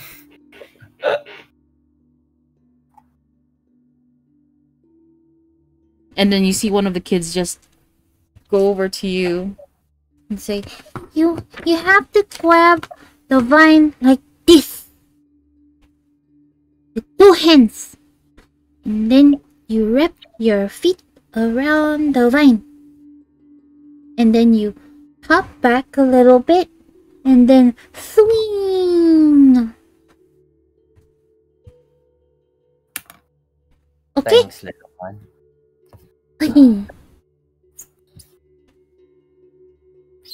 And then you just see them like just chirping about, like kind of happy, and they're cheering you on as you take another try. Oh no. Okay. This time I'll Can give you either athletics or acrobatics. Pick your poison. Where's my where's acrobatic? How's my acrobat? Like I have no clue where my acrobatics is. It is at the top of your skills. Oh, okay. Acrobatics is like a little bit better. I want to try that. Okay, let's see what you Okay. roll. A 15. A 15. This time you listen to the little one's tips. You grab onto the vine with both hands, have your feet wrap around the vine as you hop back a step or two, and then swing. And with the kids cheering you on and giving you confidence, you manage to make it to the next vine, grabbing onto the next vine and swinging on towards your best friend's house. After which you see this huge, not really that huge of a tree, but every house is huge. Yeah. You see, like, so sorry, got distracted. My mom was talking to me. Yeah. You just see this like a big tree trunk with a hole inside of it. You see the door, kind of shaped in a circle that is painted red. You see little vines kind of creeping around it with leaves that just poke out on its sides.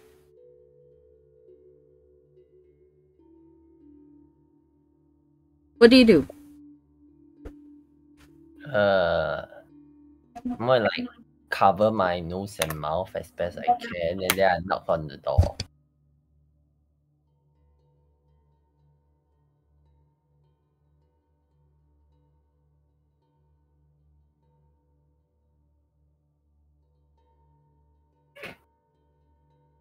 Sorry, could you repeat that? Oh, I'm just going like cover my nose and mouth, and then just knock on the door. As you knock on the door, you hear, for a moment, footsteps.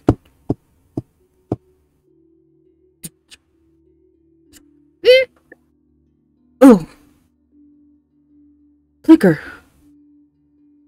It's you. Come in. As you see this kind of like a white feathered kenku with a black mask. Like, just black feathers covering his eyes, so it kind of looks like a mask.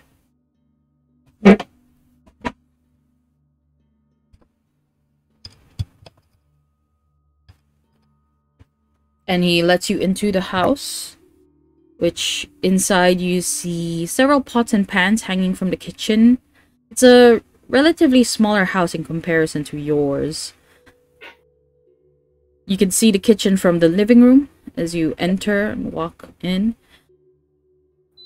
You see a small dining table with a circle, circular in shape, made out of what appears to be tree trunk, with some fruits on top of the table, all aligned at the center, forming its little pyramid of fruits. Huckles upstairs. He has to see you. As you see this Kenku's expression, kind of sad.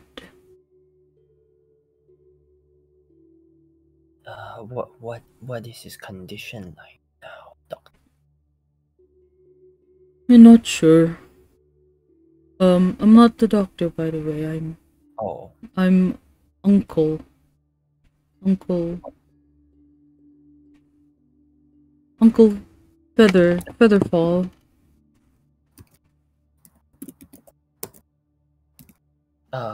So I guess the doctor's upstairs with him. The doctor left a while back. Okay, now I understand. Then I go up see Hawk Owl. As you go up the stairs, it's not that much of a distance in Kenku size. You see a door outside with this hand-carved signage, Hawk Owl, but with this spelling.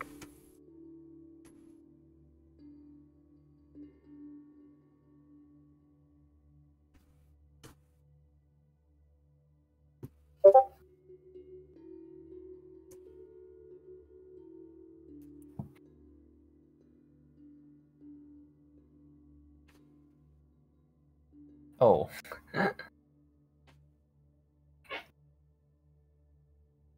That's not how he spelled his name, but when he did it, he made it. He couldn't change it. But yeah. He was already halfway done. I guess I'll knock on the door.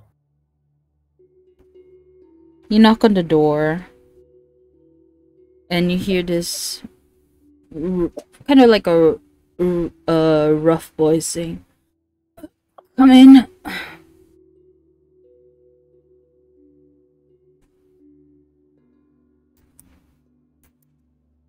What do you do?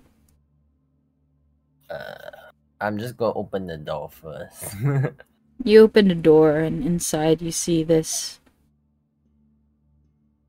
It's not the dimly lit room. It is bright, the sun piercing through the window. You see a bedridden Kenku Please. looking back at you. Yeah, please, Hawk Owl, you don't need to strain yourself for me.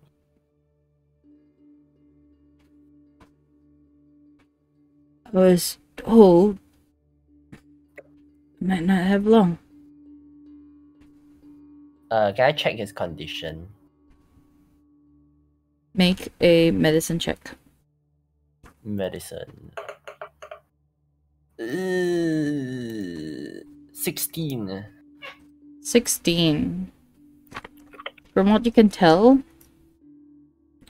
as you approach him, you see a bandage across his chest that has been just recently changed. At the side of the bed, you see this trash bag with the old bandages. It does have a smell to it. And you can tell that from the amount of, sorry, may I be graphic, pus and coagulated blood seen on it. It could have been gangrene. Oh my. I remember what gangrene. I just can't. I remember hearing this before. Basically, your flesh just dying, and yeah. Oh, So pardon me if you're having a snack.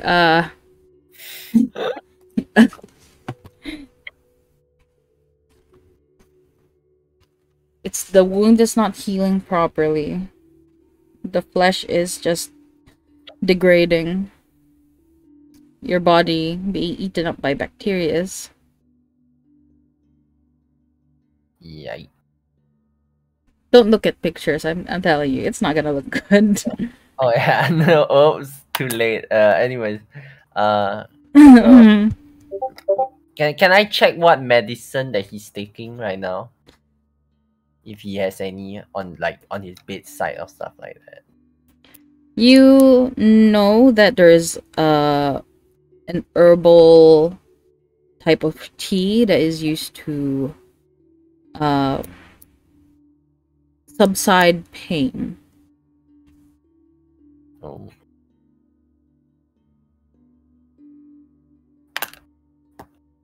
Basically a painkiller tea.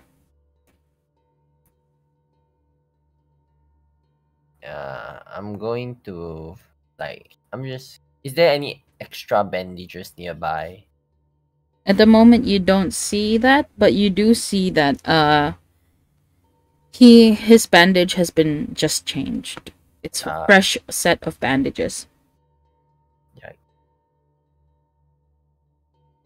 Do I remember how he got this? How he ended up in this condition? No. Okay. But you can ask.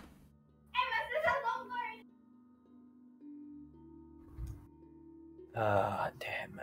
It's so disheartening seeing you in this way. I'm so sorry for you. How long has it been again since this condition happened? Well, remember when we went down to the understory? It was 2 weeks ago or so, I think.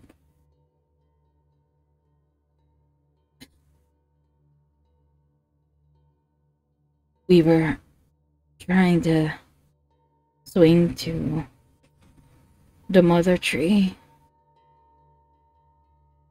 I slipped and fell, hit hard on one of the trunks, broke some ribs, got a very deep puncture.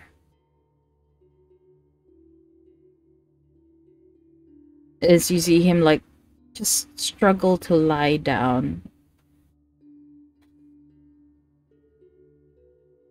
As his body reaches the pillow, you just hear this sigh of relief, like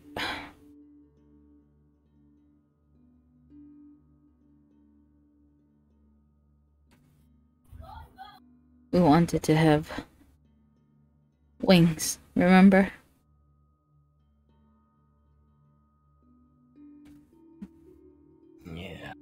Yeah. I guess I do. Swung from tree to tree without holding it with our hands. That was a mistake. Yeah. Don't worry.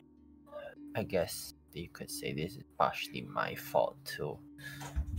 Don't worry. I promise I'll find a way to fix this. I don't think there's any way to fix it. Yeah, their best doctor, look at me. I'm sure there's a way. Can I trust me? Can I try using? Oh yeah. Can I try using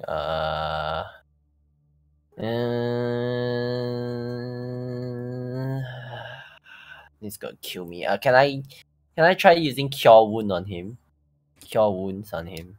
You attempt to use Cure Wounds on Hawk Owl. As you put your hand on his chest, you utter some incantation. Nothing happens. Does this count as a spell use?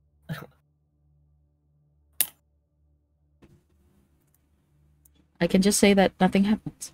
Okay, phew. What?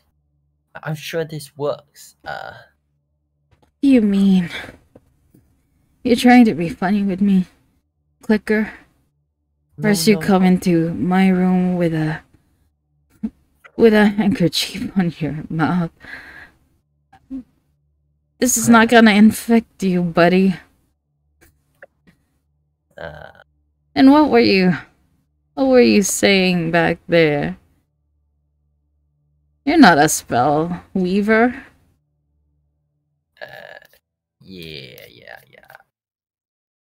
Yeah, totally. You're trying to be funny. Did it That's cheer what you I up? like about you.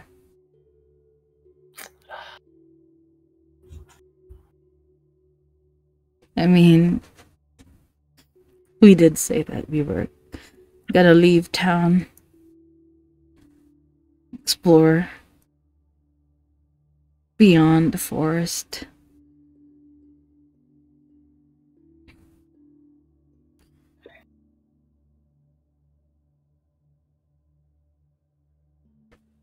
But I never got to ask what you wanted. What you wanted to do in life. So, Clicker. What do you dream your future would be?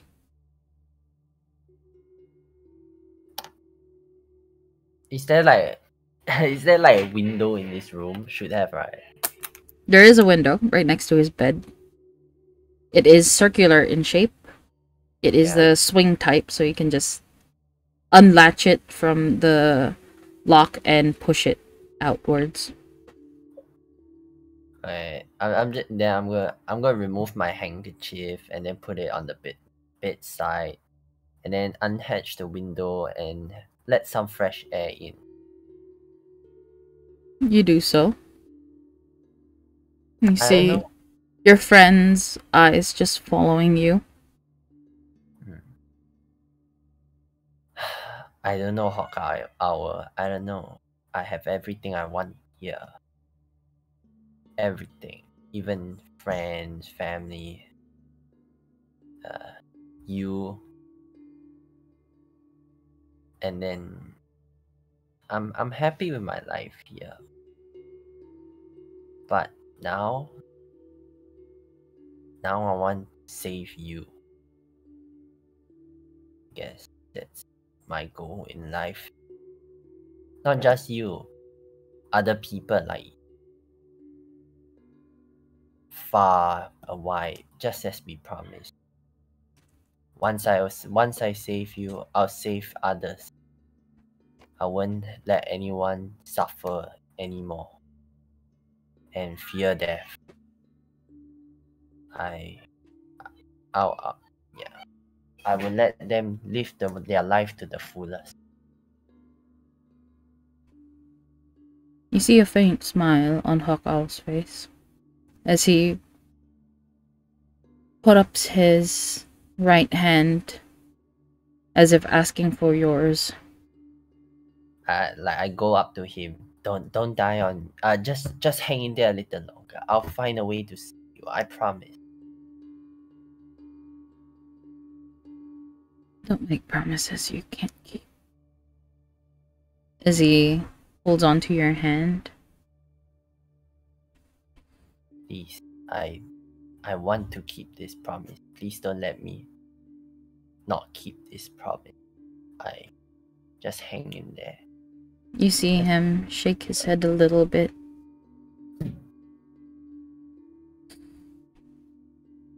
I wonder. You think... And you notice that he is looking to a distant figure and not towards you. Maybe stay a little longer.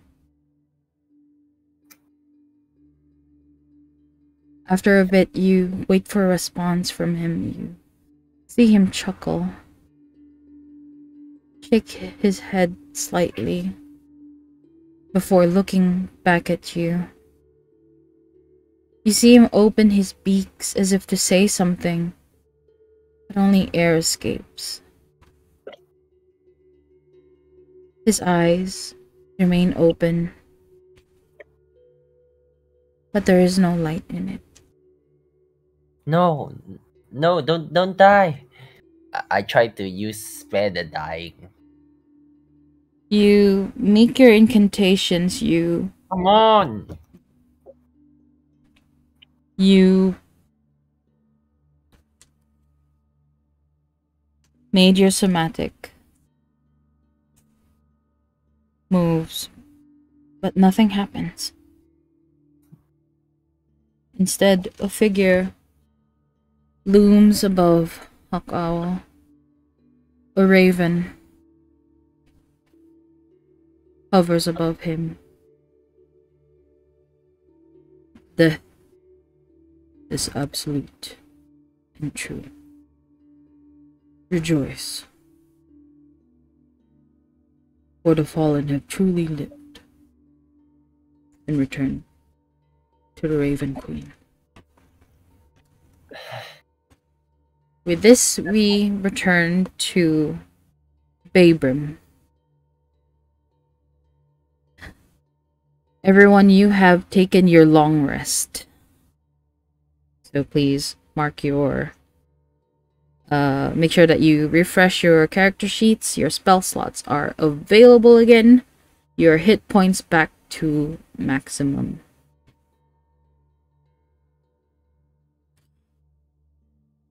As you wake up to the new day, you notice that nothing has changed in this town.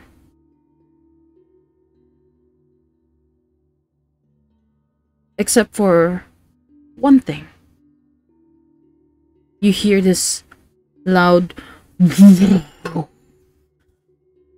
coming from probably 200-300 meters away from you, followed by the short but prominent rumbling of the ground beneath your feet. And outside you can hear somewhat the clinging and clanging of the armor as if marching into town.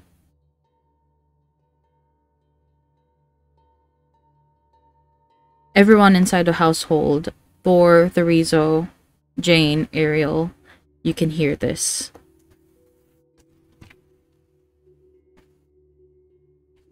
Thor's get up and grab his weapons and gear and head outside and see what the commotion is. As you do that, it takes a while for you to put on your armor, but you do so anyway. So after like about 10-20 minutes, you make your way outside and you see what appears to be Christophelden, blah, wrong campaign, Custodian guards in the vicinity of Babrim, near the Hall of Plenty. You can see like there is somewhat of a circle that was drawn at the foot of where these military men have appeared on. Wait, a circle is drawn? What is it? I don't understand that. Like you just hear this like boom, and for what you know, this is a teleportation circle. Ah, okay. Yeah. And among them you see what's her name? You see Trillia, who is talking to one of the guardsmen.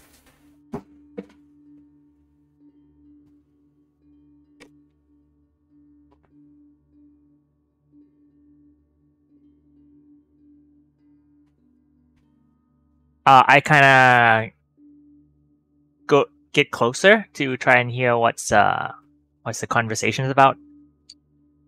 As you get closer, you get to hear some of the conversations. Some of the townsfolk also asking the same question towards one of the guards. And you hear the response being, "We've been told by the overseer that this place might be in danger. You were sent here to protect and guard over the sovereign village, as per the agreement."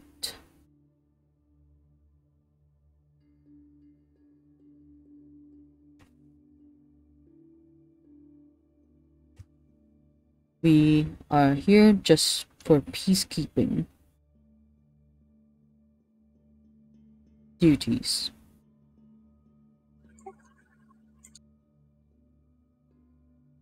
I'm guessing they're talking with The locals, yes.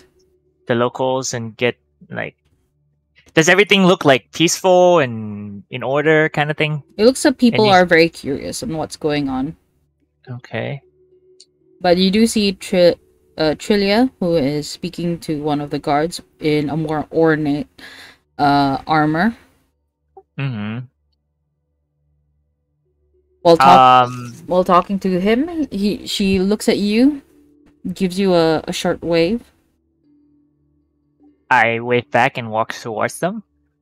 As you walk towards them, you hear her saying, "Right over at the apple orchard, there has been some suspicious activities going on over there.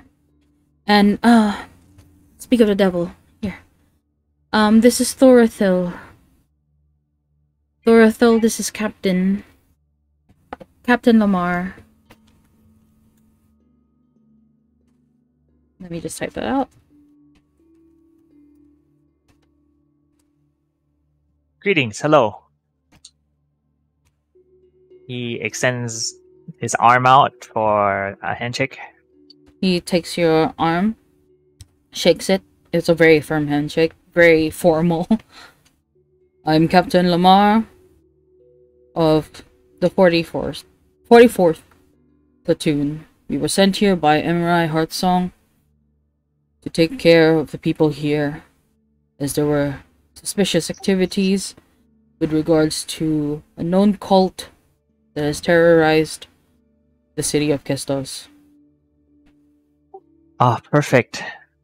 We weren't expecting you so soon, but it's great now that you're here. "We were told that it was an emergency by the overseer herself, so instead of having to walk the week here, we took a teleportation. This is the first batch that this village will receive. We are the frontliners. Reinforcements will come within the week." And Julia, Captain. Oh, go ahead. Sorry. Sorry, you continue. Julia, Captain Lamar. Why don't I go grab my party up and who was actually at the apple orchard? We can have a quick meeting on the situation, and we can plan our defenses and the guards. Good idea. Well, it is almost time for breakfast, and just as she said that, you hear this very melodic tune coming from the temple of a horn, as it goes like...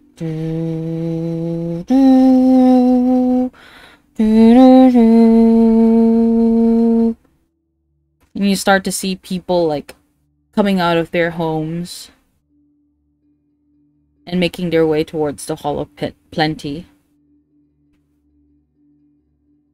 Why don't I meet you guys there when I grab everybody? We'll have a seat.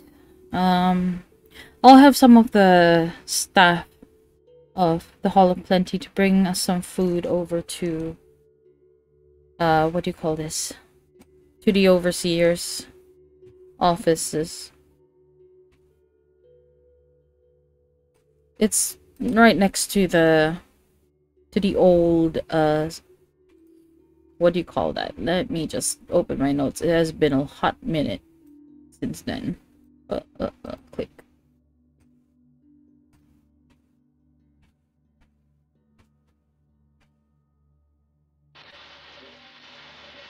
Air will also come down Bring- for liquid. Alright. Just bring them over to the circle of the waves. It's down south. You see the big hut over there? The one with the open space. We can meet there. Captain Lamar, follow me. As you see Captain Lamar just nod his head and follow Trillia. I go back to the residence Mm-hmm. and see if anybody's awake. See Ariel peeking out of the door. Hey, Ariel. Who are these people? The guards from Questos. Eversong and send them over quickly through the teleportation instead of walking here. Well, at least they got the message that it's urgent. Let's grab everybody. We're gonna have a briefing at the overseer's office. And runs up to the other guy's room to wake up Jane and Louise. So we go upstairs, kind of poking and prodding. Hey, everybody, wake up, wake up. It's too early for this. Breakfast time. We got company. Good company, at least. It looks like the town's gonna get some guards.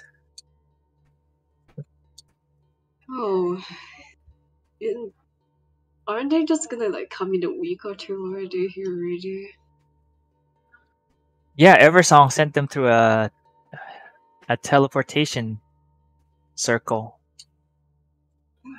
Is there immediate danger?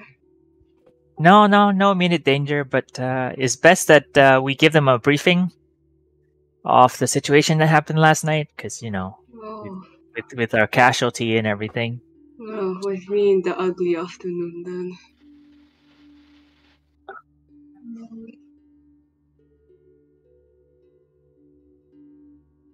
You're not gonna come?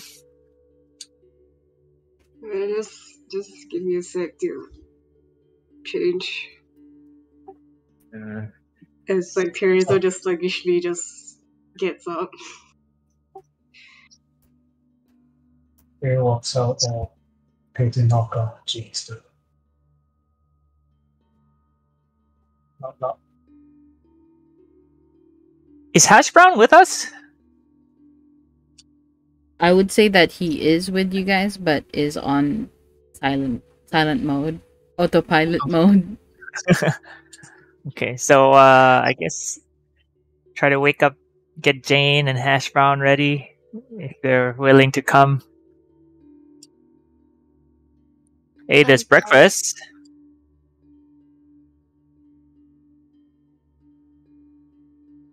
Sorry, Jane, I cut you off there. I'm just gonna follow you.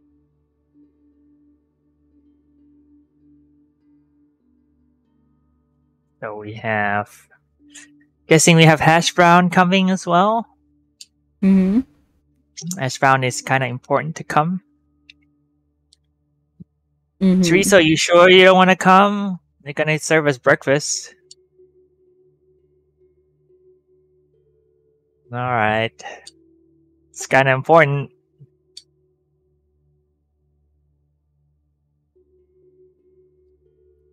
Okay, so, okay, let's go to the overseer's office. Okay, a little correction. It is the circle of the waves. It is an open hut for when the waveborns make their decisions in. Okay, so we're gonna go to the circle of waves.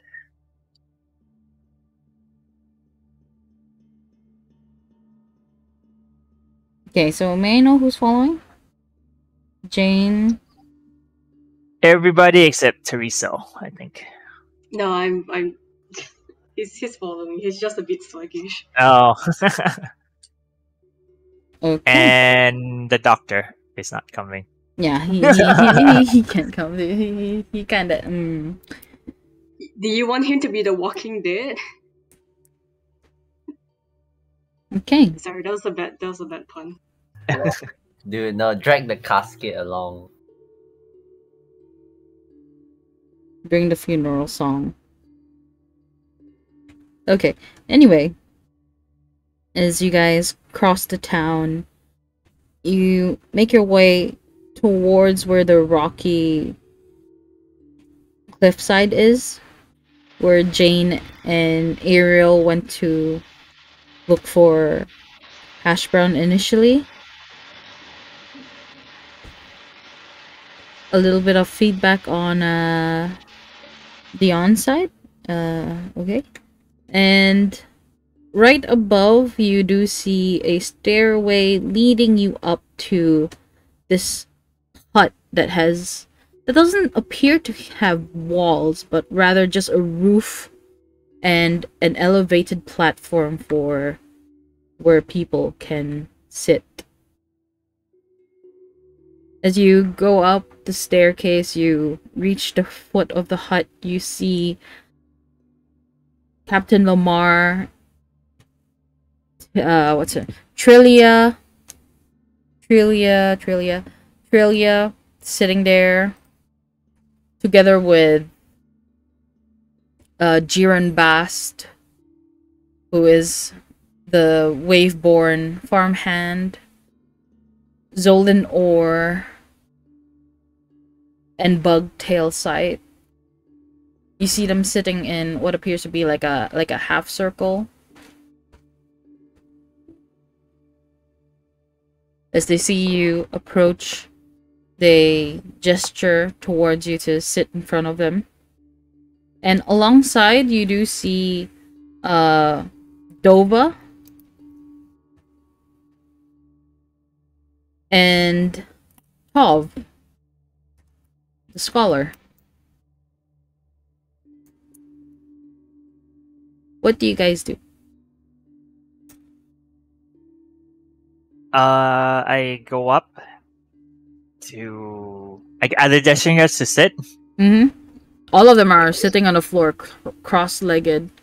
Okay, so I just go and sit wherever the spot and say hello everybody. This is my party here, and I introduce everybody. They greet you.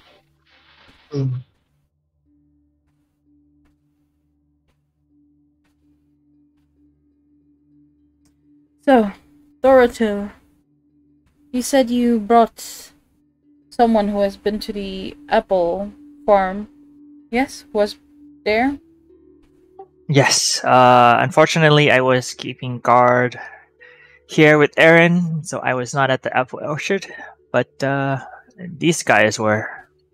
They found an interesting hut there that, unfortunately, we had some pretty bad casualty.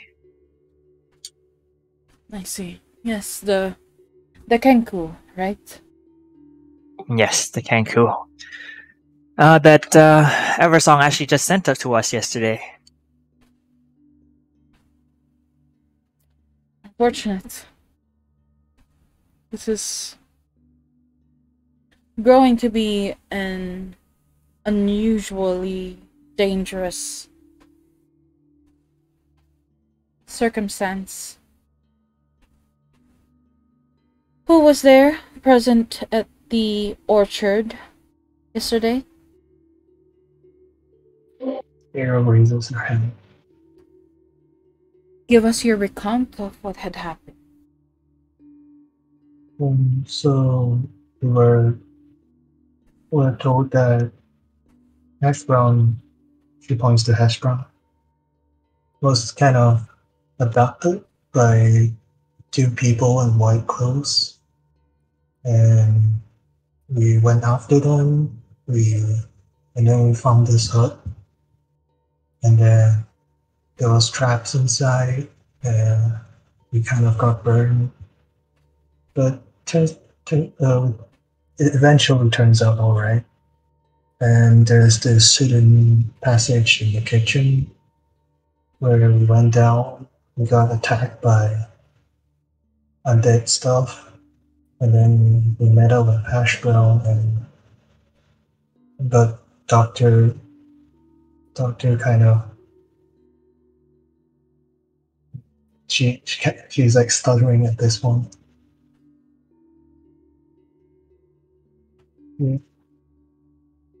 Yeah, and that happened when we kind of got out as soon as we can.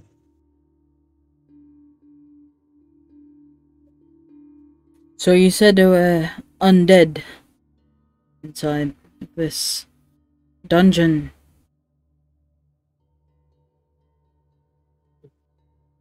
Anything prominent? Because for when our investigators went there, most of everything was burnt. What else did you see? And then you see this sheepish looking human raise his hand up. It was a scholar, Tov, speaking out. Uh, partly, I was taken in by these people. By this cult of Orcus. They held me for I think it would have been 6 months by then. By now. They've been asking me to create summoning circles and creating a type of chemo fluid that comes without expiration, and the effects of consuming it would be longer than consuming blood. And you might be Tov, scholar of Tulia. It's a long way from here. Yes.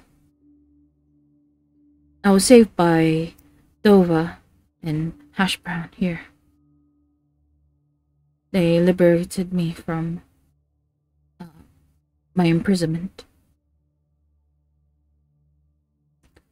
That's good to know. We will have you sent back to Kestos for further inquiry. And I suspect Udova would take him there. I was contracted to look for him. Yes. Okay.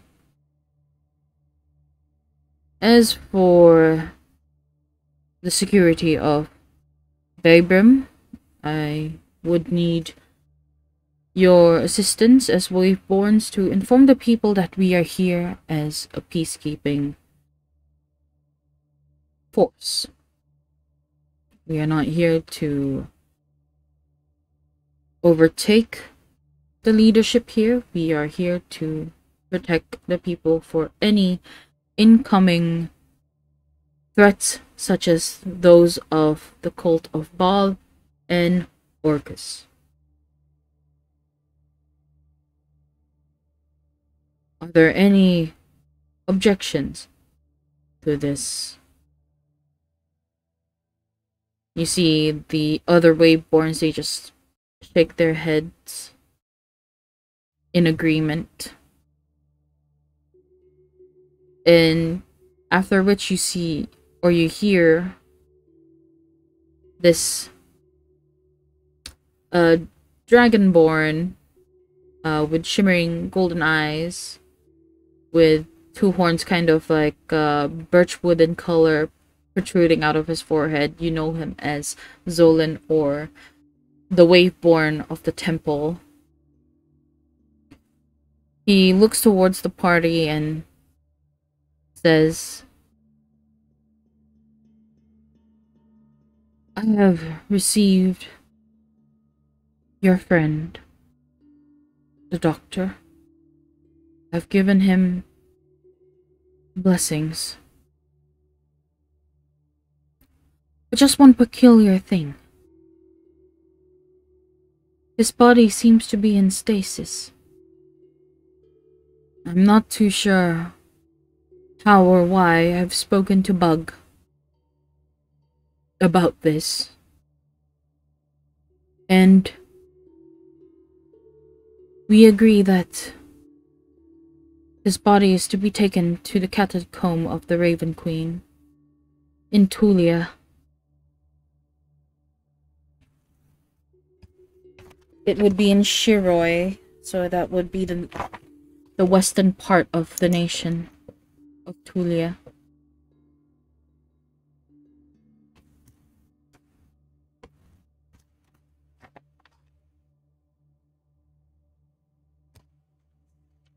From there, maybe it might help your friend.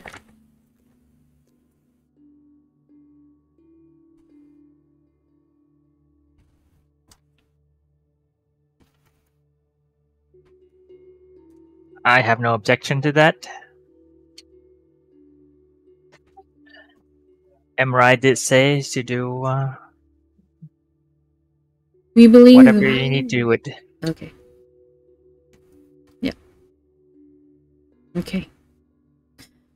So you see Bug putting himself forward. We believe that the Raven's Wrath might be operating from there, so it would be best to return the body to them.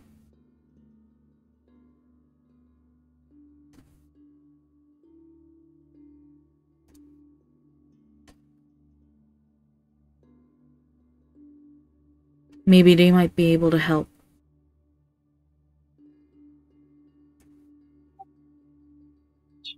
Okay. In the meantime, as we previously mentioned, his body is in some kind of stasis. Not dead, not alive. We don't know for how long. Can't tell for certain.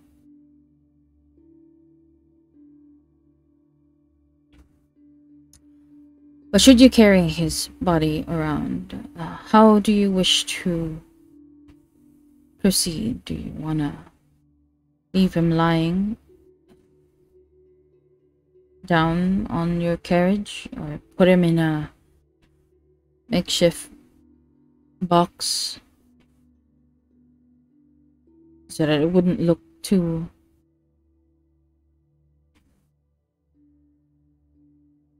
odd? Saying that he's not dead yet? He's not dead, nor is he alive. He's in a form of stasis. Oh. But can we do anything about that? We've tried performing certain spells with no luck. Reviving the dead costs a lot. Is quite pricey. Well, as you've already known, this village doesn't operate on coin.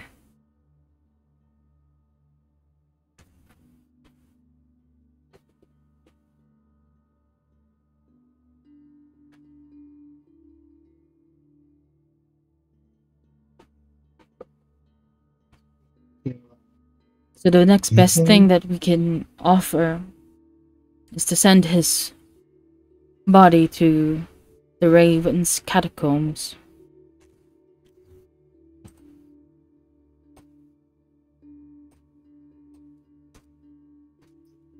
Does the Raven's Wrath know? Like, might they know how to revive him? Or like just cure him of his stasis? Sorry? Like, Does the Raven Trap know how to cure this stasis? They might know more about his stasis. I'm so sorry that even with the knowledge that I have, I'm not able to immediately help him. Though I can tell you he is in stasis, neither dead or alive. Maybe he's being judged by the Raven Queen. We're not sure. It's hard to tell when these kind of things happen. Usually when you're dead, you're dead. Should bring him as soon as possible. He just stands up. Guys, what are you waiting for?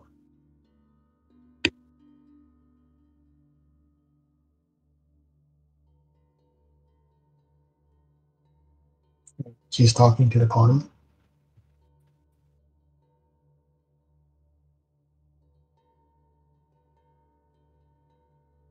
How will the party respond?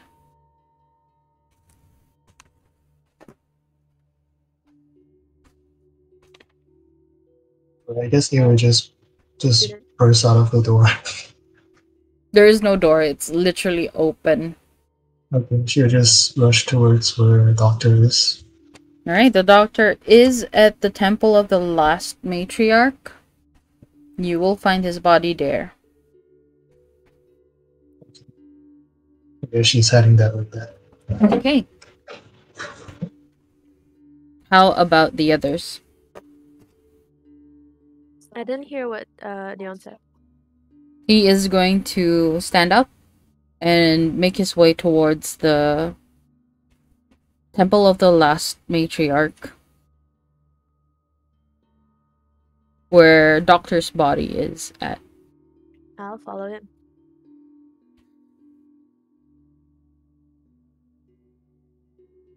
Okay.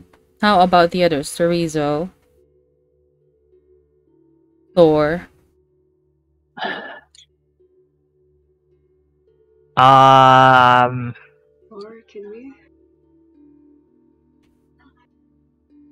Yeah, I guess I'll follow. So you all take your leave from the circle of the waves. I assume at least one of you would politely inform them. Yeah.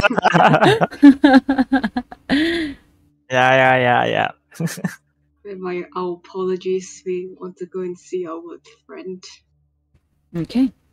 With that, you have been released. You all make your way to the temple where you see Saya Balisong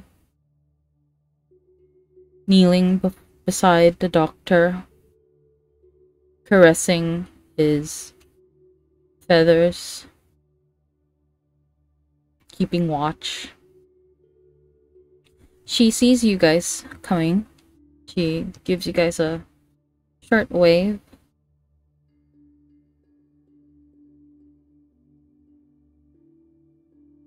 At this point, you reach the temple grounds. You head up the little staircase up to the elevation of the main ground. Saya makes way for you. She takes a step back, leaning against the pillar of this temple.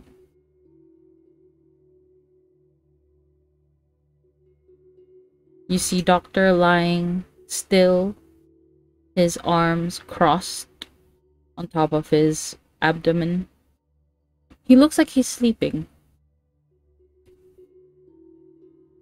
At the side, you can see a couple of cloth that has been rinsed in water. You see a bit of blood on it. You can tell that from there that they have cleaned him up. Towards doctor, they check his pulse, his breath. Make a Okay. medicine check.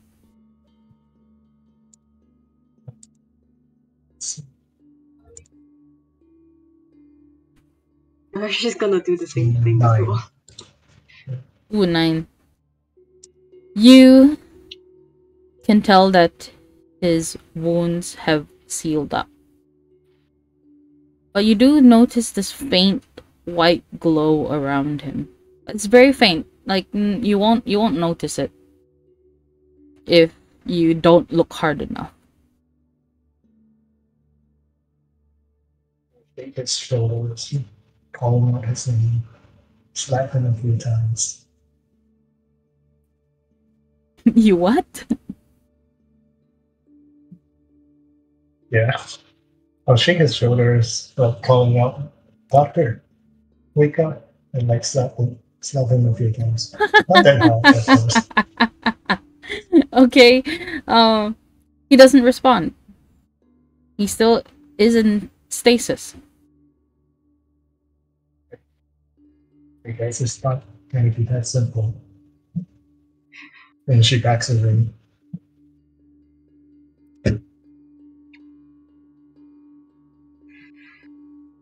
Thor used divine sense as to make sure he's like legit and not like turning into like zombie or something. For that brief moment you close your eyes, everything turns to black. You try to get a divine sense, but you can only feel this retching stench that is coming from Hash Brown and Darren. Oh. Okay. But you don't sense anything coming from the doctor.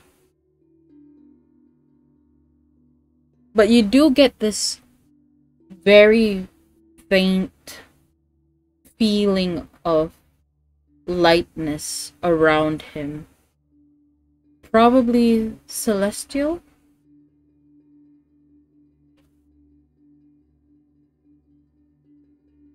But that's all you can get from your divine sense. I tell the group, I don't know what's going on, but I feel like he's in a good place.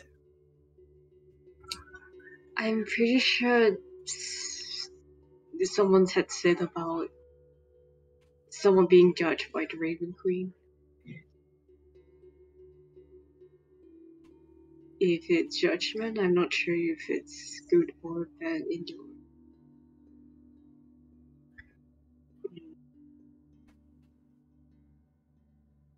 You hear Densaya just speak out from the back. The judgment can be anything. Whatever it is he is going through, if he is truly being judged, let's just hope that he does what is right.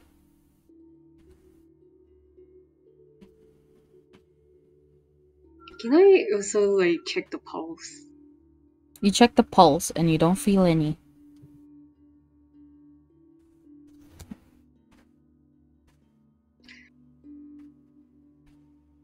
Post about like 2 minutes to see if it also has the heartbeat. No. As you take up its wrist, you first put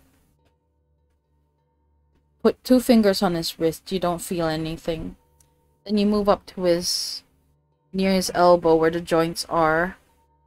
You put your fingers at the fleshier part where you could feel one's pulse.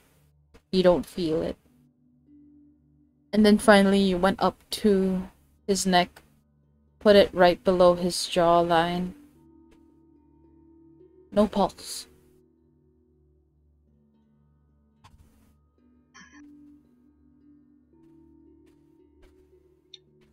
Jane is freaking out and still thinks that we should just burn him. Holy shit. It's not natural. That is true. It is not natural. I would agree with Jane. Death is absolute. It's the one truth in this world that can never be a lie.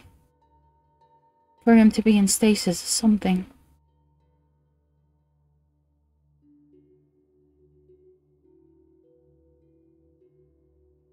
Could go both ways.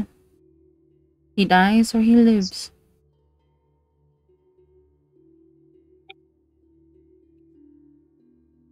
I feel like something divine is holding him here for a reason.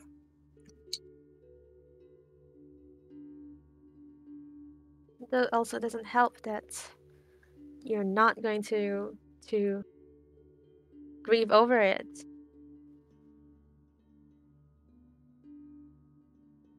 Prolonging the pain.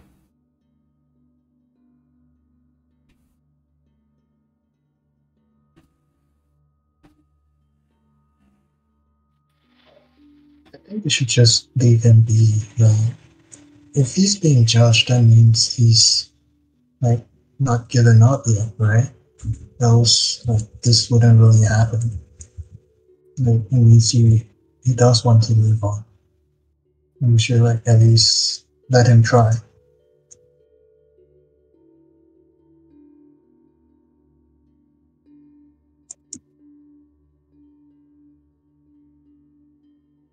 We'll see. It's hard to tell.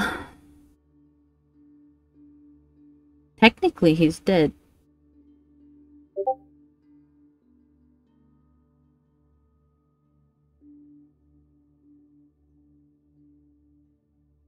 I mean, in all terms physical, I mean, he is dead.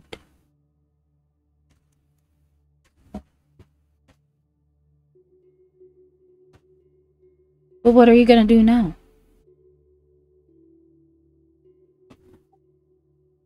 Well, I vote send him to Tulia.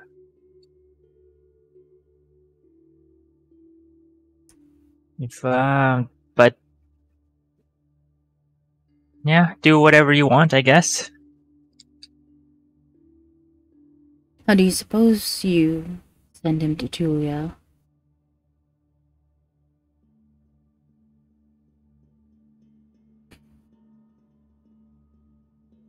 Sorry, did you say how? Yeah. How?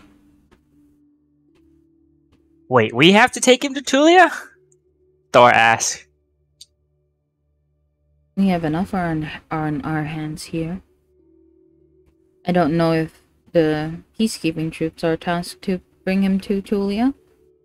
Didn't someone use magic to come here just now? You? Not me. I've been here my whole life. The guards came on a teleportation circle. Usually the guards don't really have magical powers. Yeah, usually somebody must have summoned them here from the other end.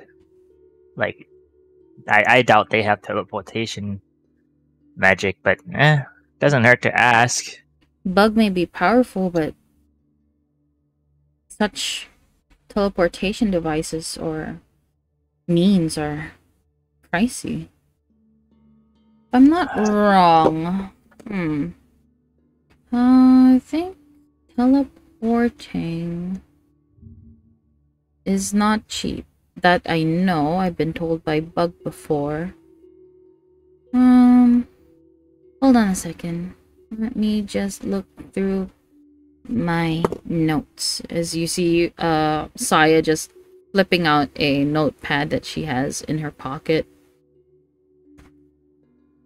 Skimming through. No, we're not going to bless people.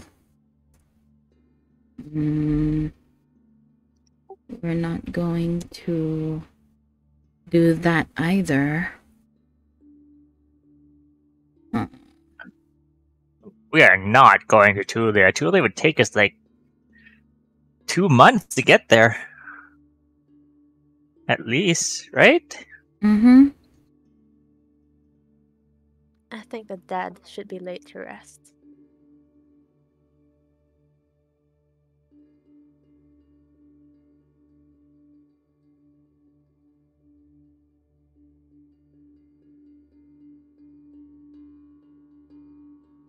And it's also not a guarantee that you'll be able to, you know, make it to exactly where you're headed. There's a chance that you might end up somewhere out there, which can be dangerous. Yeah, I think we gotta look for some other means of getting him there, and if not, we'll just have to leave him here until we sort out our investigation first.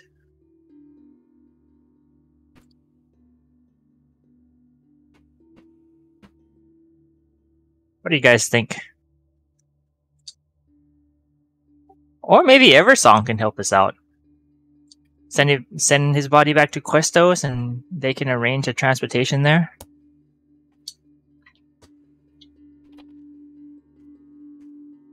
Eversong? Emrai? Oh, Heart Song. Oh, what's her name? Emra Heart Song? Yeah. Emrai? Yeah, send it back to Questos to Emrai, and maybe she can arrange some sort of transportation there.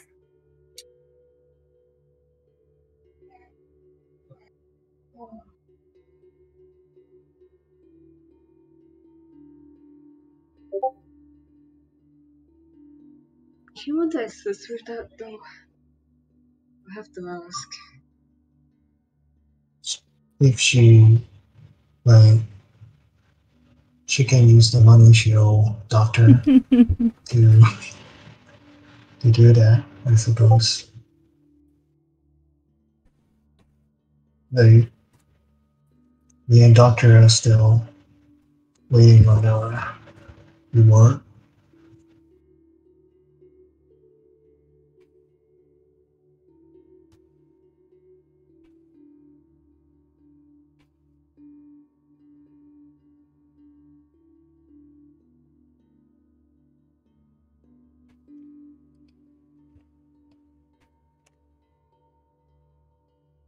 Ariel, can you say that again? This a bit more clear. Hello. It's kind of muddy, but yeah, go ahead. Hello. Hear you loud and clear. Alright. Aaron was saying that MRI still owes her and the doctor some coin for like the job they're given, and that they can use that to arrange a transport for a doctor to Tulia.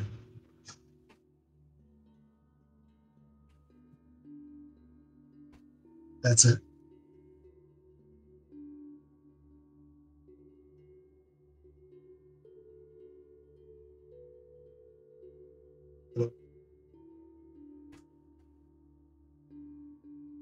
So you're saying you are going to use part of your payment to send a doctor? I'm willing to use all of it, but it's enough. I suppose that could happen. But who am I to speak? I'm just a horn bearer.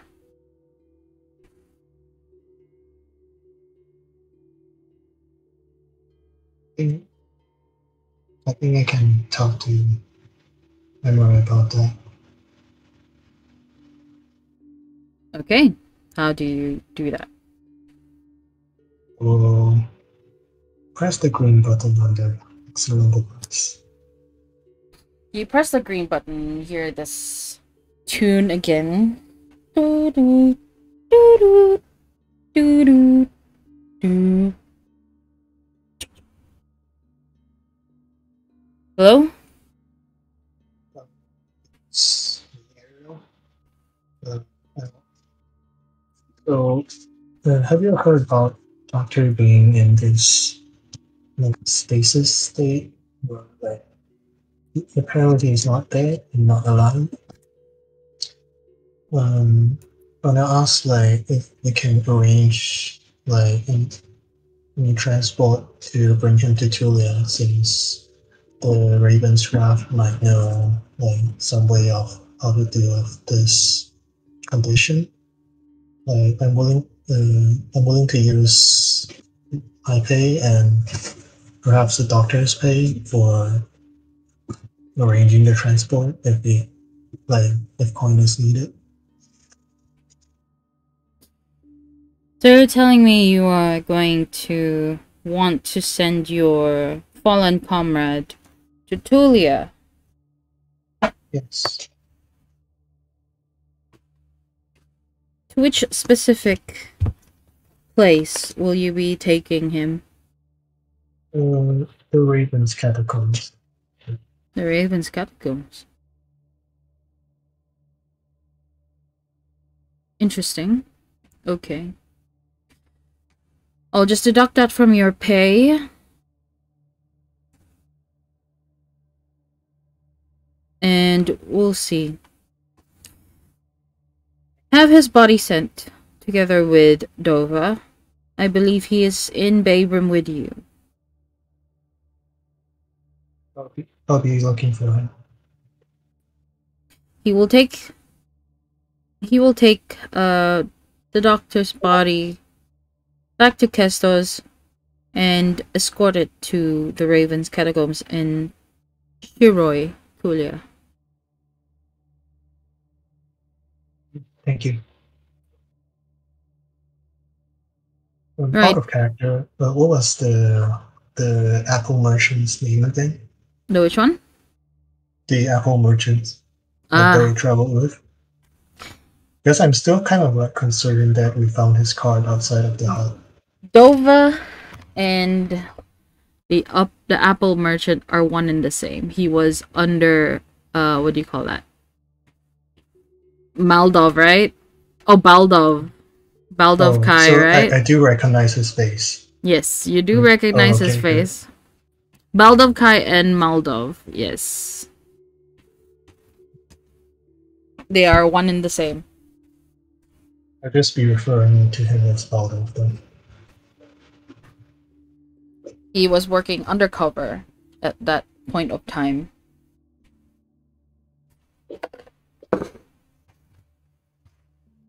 Just hand him over together with the orc. And I'll have his body sent to the Raven's Catacombs. Any other information you wish to tell me?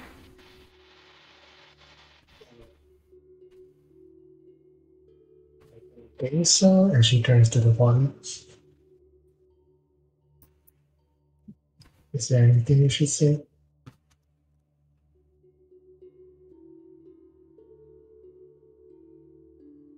Well, I don't think so. Okay. I believe Baldov will be leaving soon. Have his body prepared to be sent back. Here. Thank you. In the meantime, continue your mission. I believe you have yet to look into Darren Keynes and his associates.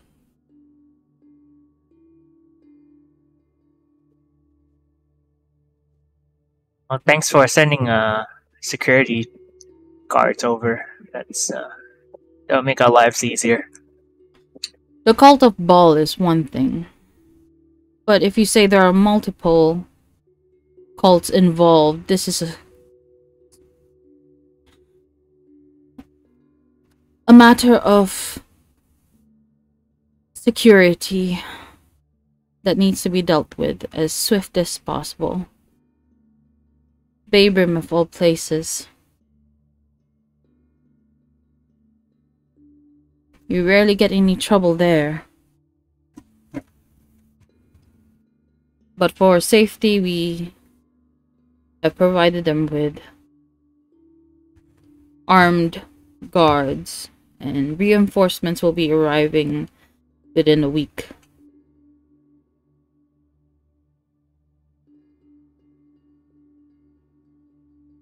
Is there anything else before we end this call? No. Alright. I wish you much success to your next investigation. And then you hear this click. Kick.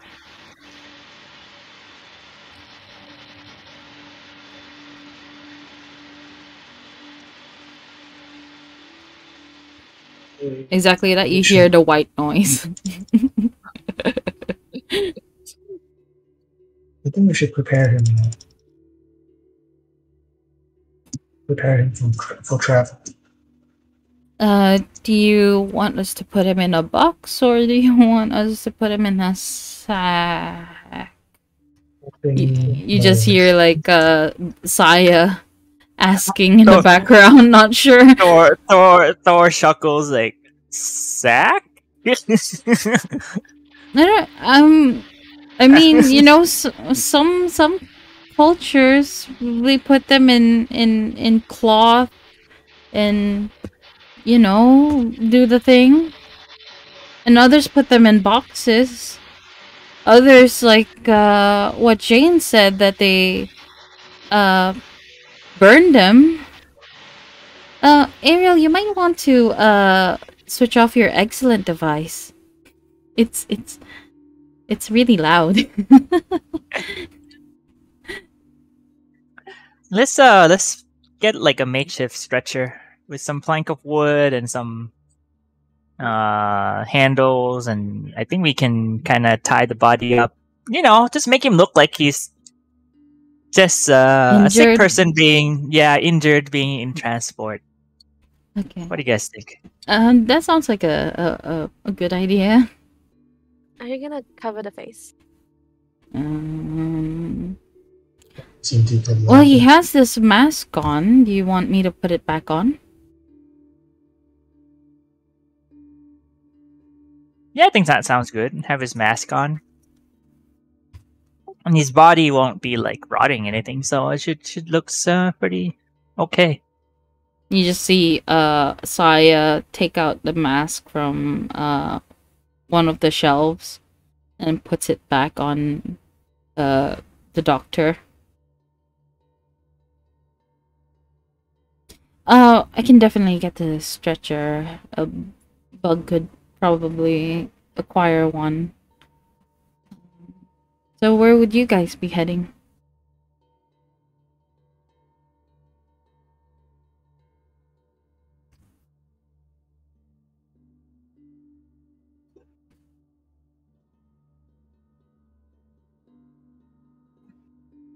Next phase for the investigation thing is Hiram. Heard Hiram is a really cool place to be. Very colorful, they say. Never been there, personally. Bugs say it's full of culture and intrigue and fighting. I think the last place where intrigues Hash Brown. I mean, he did kind of look like a person of brute strength. She says that very mockingly.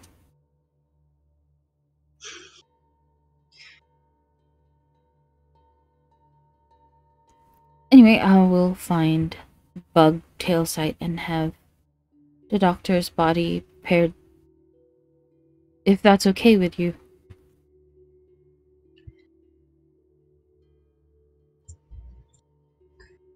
Cool with that. Thor? Yeah, sounds good. Saya nods her head and you see her just taking her leave and walking out to look for Bug tail site.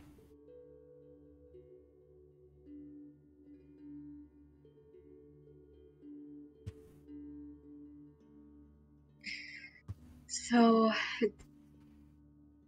do we go to Hiram today or we don't do? As for the other thing.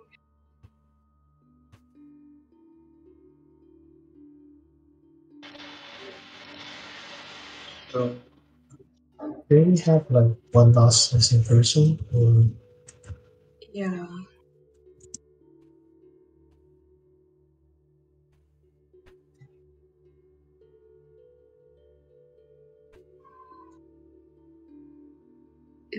First, Daria.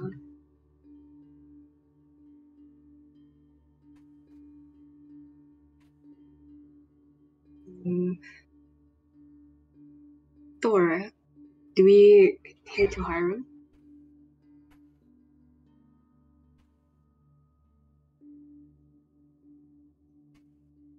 We still need to go to Hiram, don't we?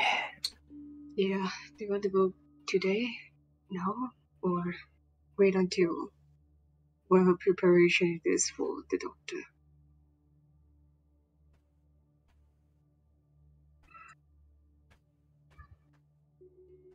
Let me check. We need to see if Darren is good to go. Because I'm gonna have to bring him with me. If he's willing.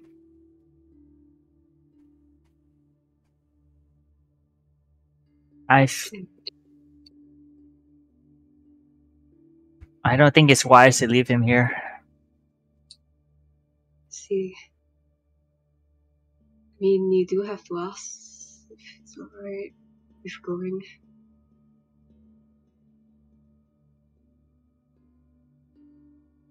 We're going directly to Hiram, right? Like, going with the northern road.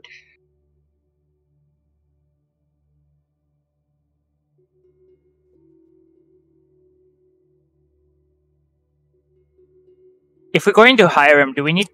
this is for DM. Do we need to go past Questos anyway? No, you can head up the northern road.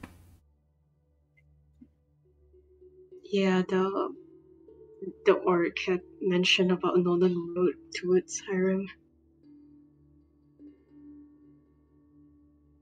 So, you guys want to go talk to Darren? See how he's doing and if he's good to travel? Or if he wants to come with us? Yeah.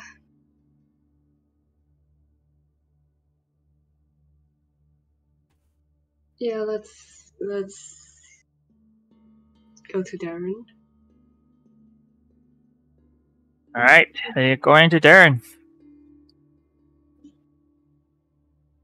You guys leave the temple of the last matriarch. Make your way through town. This time it's a little more busy with the guards marching about.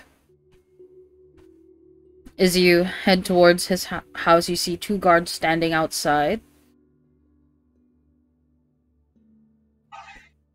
Both holding what appears to be halberds and shield. One of them have a visibly fresh scratch on his face.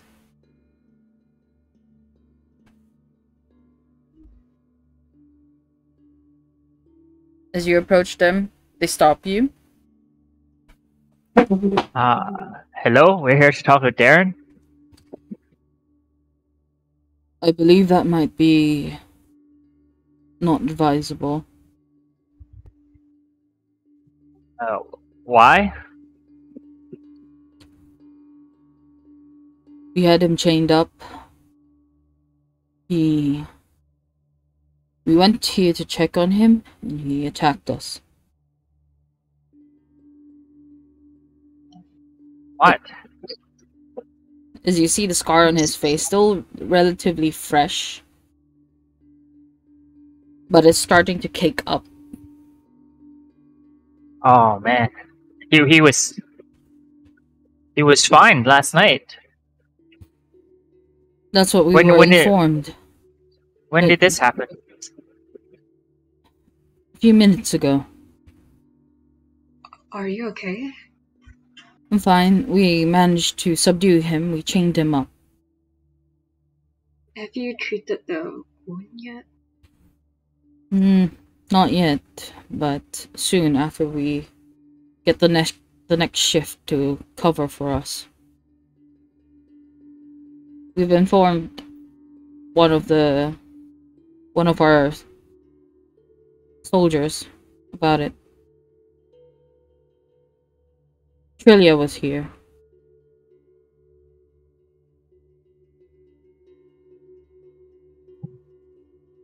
She saw what Can had we still happened and approved his.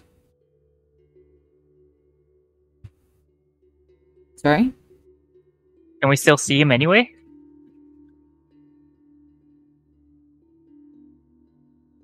He nods as he stands at ease, takes a walk back with his shield up against the door, pushes it open, and you see a man with black growing veins from under his skin, just almost enveloping his face. As you hear this kind of like a feral growl, like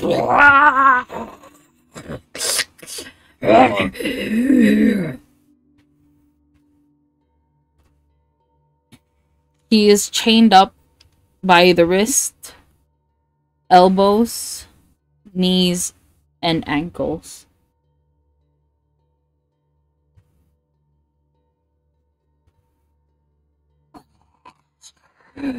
My God, what happened?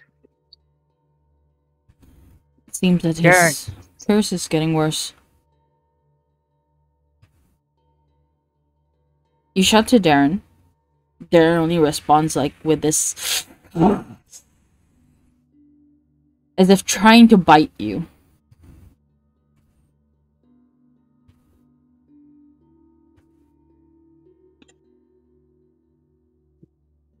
Oh, Darren. What happened? He's trying to see if there's like anything different about the room. Around the room you see more of like what before was more organized, what do you call this? An organized note taking of everything that has happened to him now is all everywhere. The strings just hang loosely on one end to another. You see papers all over the floor being torn up. You see visible scratches on the walls and the pillars that hold the roof above. Broken plates and uneaten food, and you do see like a small puddle of what appears to be vomit. It's black in color with some chunks in it. You can tell that they are possibly from food that he tried to consume but did not manage to ingest it. You see like this black ooze coming out of his mouth, just like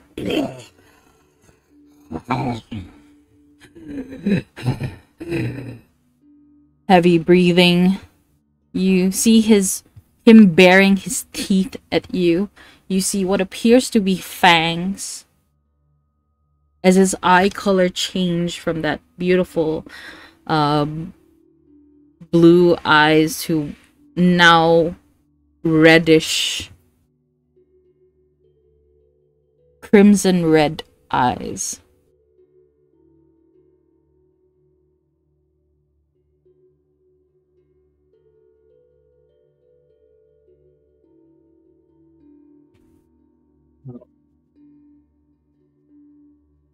Man, what can we do? Door turns to hash brown. Hash brown, is this a condition you're familiar with?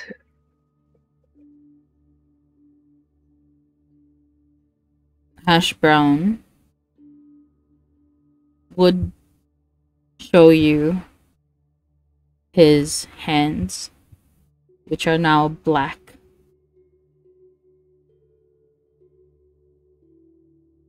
As he look up to you with a seemingly worried look on his face and nods. How do we get him back to being calm? Can we give him some blood? Would that help?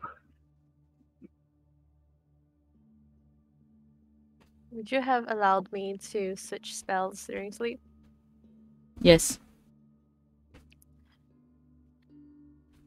I have calm emotions. Okay. Calm emotions, right? What is the DC?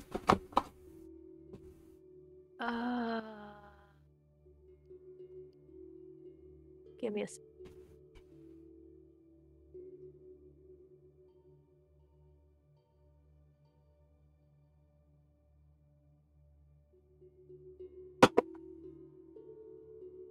$13. He fails. As you cast calm emotions on Darren, you hear him like going from what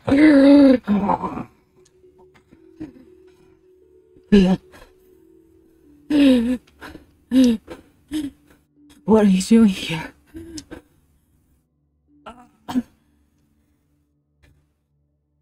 Get away! As you see him trying to squirm back, pushing himself against the wall.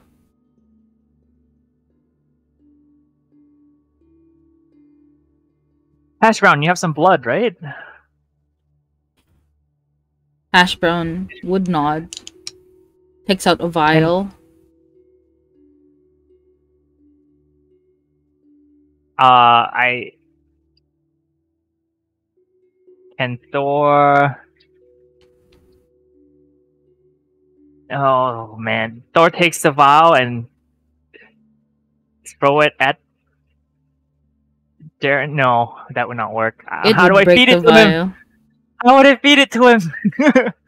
Do you have any spells that you can use at your disposal? I don't know if any of them help. I mean, I could kill him, but oh boy.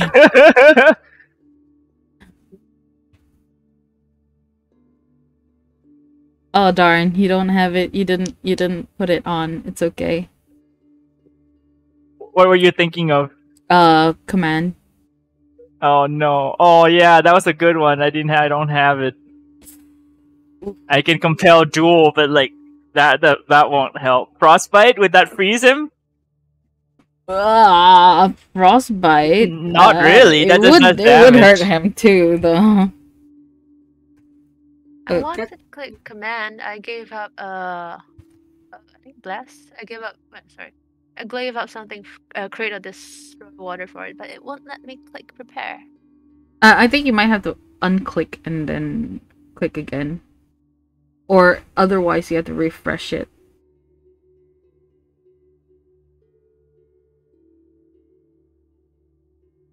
It lets me delete my. It lets me unprepare spells, but not prepare spells. No way. Okay. Oh, never mind. I got it. Just refresh. Okay. So what do you do?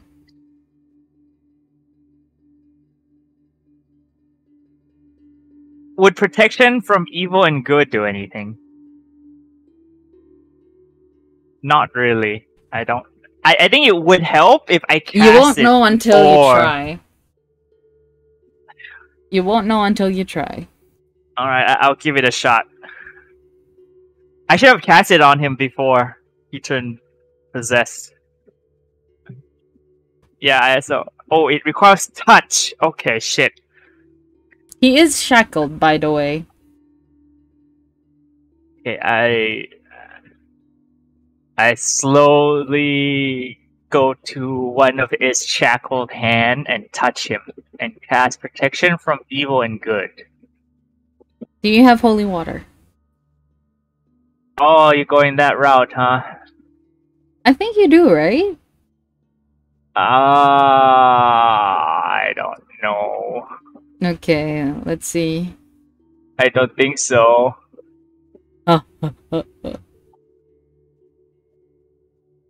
Okay. With that, you will.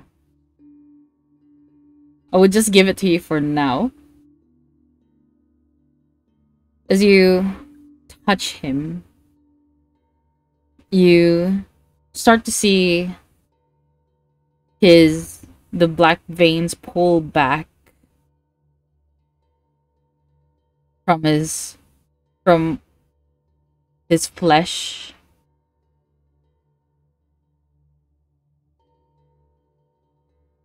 Maybe around 50%.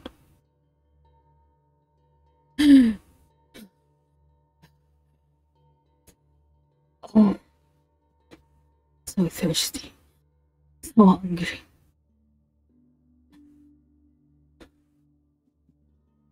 Here, Darren, drink this. And I put the vial to his mouth and give it to him. You see him drinking it, and he kind of ravenously just tries to get every single drop he could get from that. You see his eyes change from red back to blue. But his body is now like covered with sweat, his shirt wet from struggling. How are you feeling? I don't like the feeling. Not so good. Are you still hungry? Not as much. As you see him just turns around sideways on the floor, leans his head against the floor, eyes closed.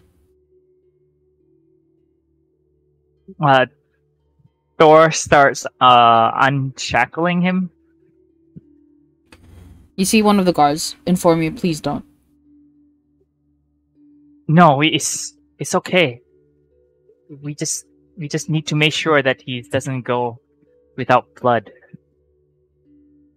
You kind of see Darren pull away from your hold. I don't want to hurt anyone in town. Leave them on. Somehow Are you Bug might find a solution. I don't know. I don't want to hurt anyone. okay? Thor's moves back and then, if that's what you want. You just see this big man look towards Hash Brown. You better watch out for him.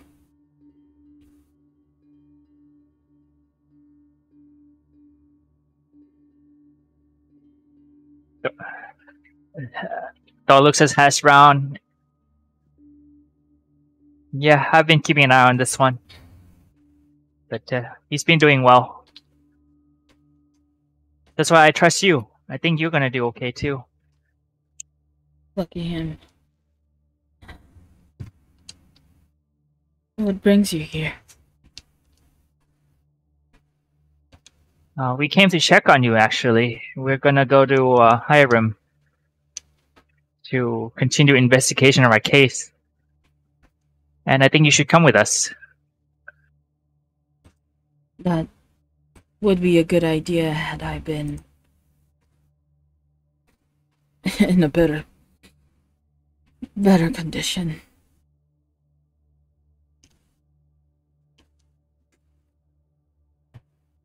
Do you think you can control your condition? No. I don't trust myself.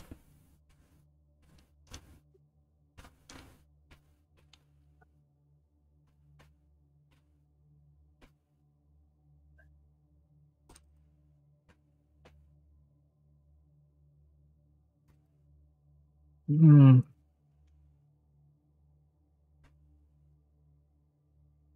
I think you can trust in me, though. I think I can take care of you.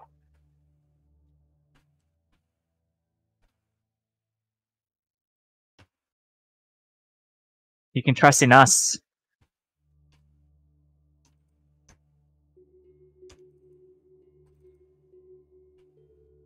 With somebody on the inside that knows some information that comes with us, I think it'll be faster to us solving the case, and faster we can get you off this condition.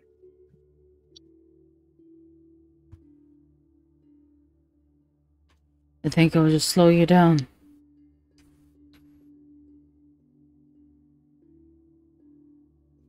I don't think so. I mean, if worse come to worse, I can stop you from hurting anybody.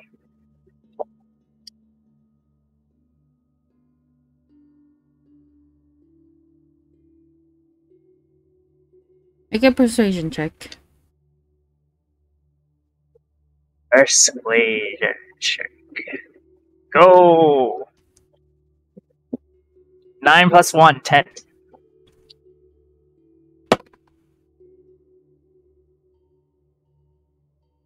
He doesn't believe you.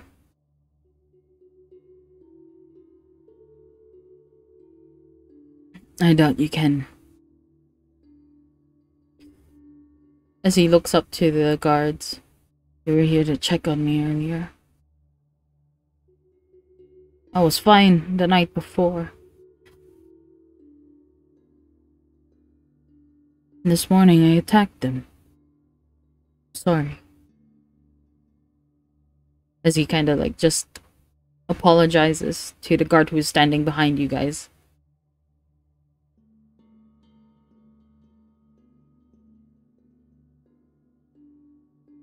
That's unfortunate. Alright.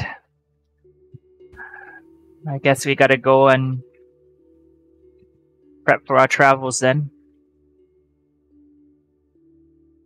It's unfortunate you can't come with us.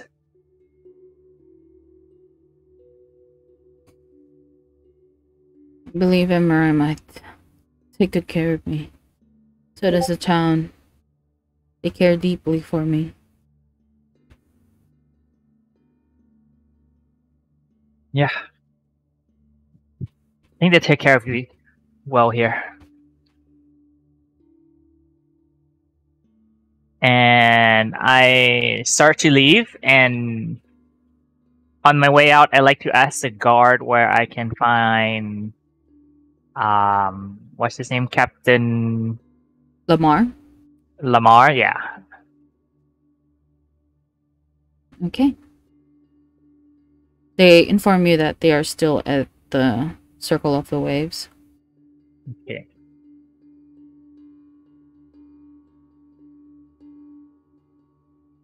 As you leave Darren Keensmith, I assume everyone else will follow? Question mark? Can I ask Darren if he has a first aid kit around? You would see no, he doesn't. I am a first aid kit. The living first aid kit. Jane, are you there with like Everyone? yeah. Yeah. I guess Teresa asked if you can heal the wound of the guard. I'll cast Healing Word on a guard. You make your incantations. You know, no, cure wounds actually. Okay. You again make your incantations. You start to see the deep slash on his face just close up. And you see this guard kind of bewildered and goes like, thank you. Thank you, ma'am. It's very nice of you. And he gives you a smile.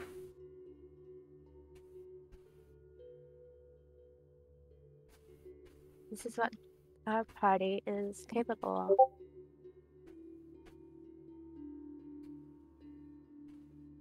We'll have it out. I don't doubt the employees of MRI. It can be very... How should I put this? Powerful? Capable. Except for one. That one didn't. Let's not talk about that.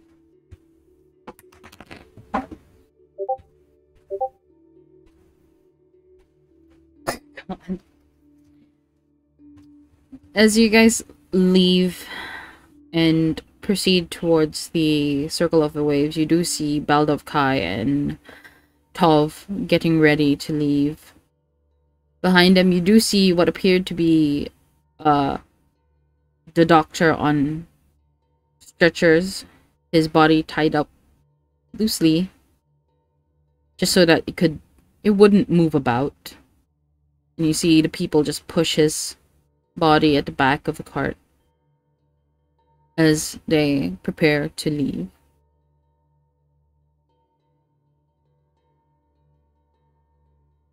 In the meantime, while you guys make your way to the Circle of the Waves, one of the guards come running up to you, huffing and puffing. Hold on a second, guy. Sir, ma'am. Mr. Darren said something about... Hold on, let me catch my breath. An art store in Hiram.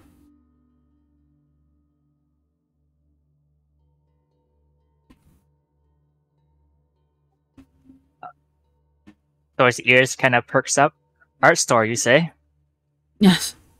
He told us that we should tell you about an art store. Please, go ahead. I think it's...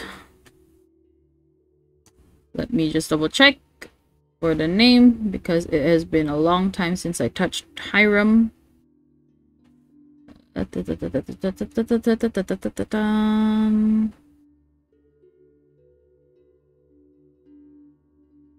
Alluring art Alluring. supplies. Ah, there we go. Alluring. Oh god. Jeez, thanks. Oh, alluring. Oh, I lost my notes for that. That was one of the notes. Allure. I had to control F. Is it here? Art supplies, No, right? it's on. I just had it in my notes. Alluring. Is it alluring art supplies? Yes, yes. There we go. Alluring art supplies. I told you to look for Allura.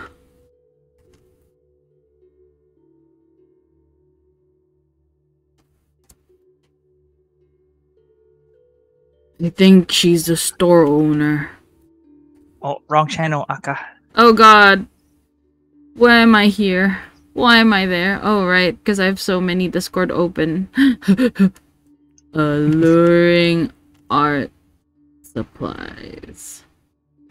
Here we go, in Hiram. I just have to type it here.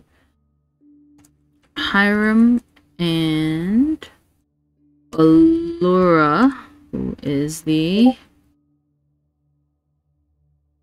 oh yeah, that one. It happened. Someone got, paralyzed for a good bit. Yeah. Store owner.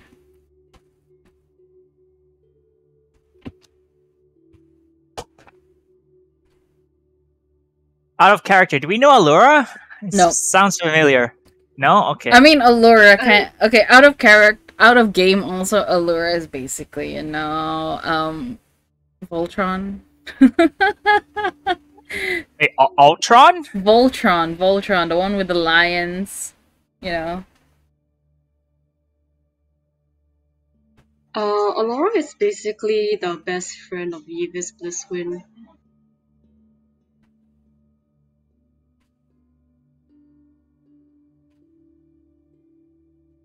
Okay, we just know somebody bought something from there. Is that right? I probably Yes.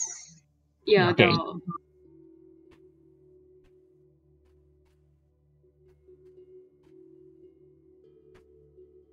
Did he say why we need to look for that store? No, but he said that she might be able to help you.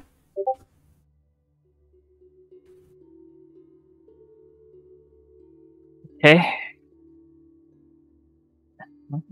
Tell him thanks when you go back.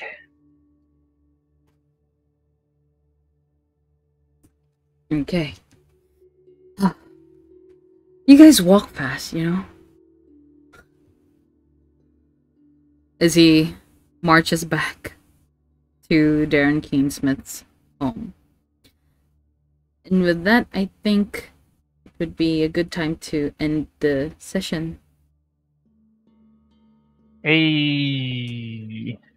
Congratulations, you guys made it through, and Doctor is going to have a whole journey to himself. Nice. Alright, I will end the stream here. So, say bye-bye. Oh, hi. Thanks. End stream. I give Bye, you stream. heart. Bye, stream. Bye.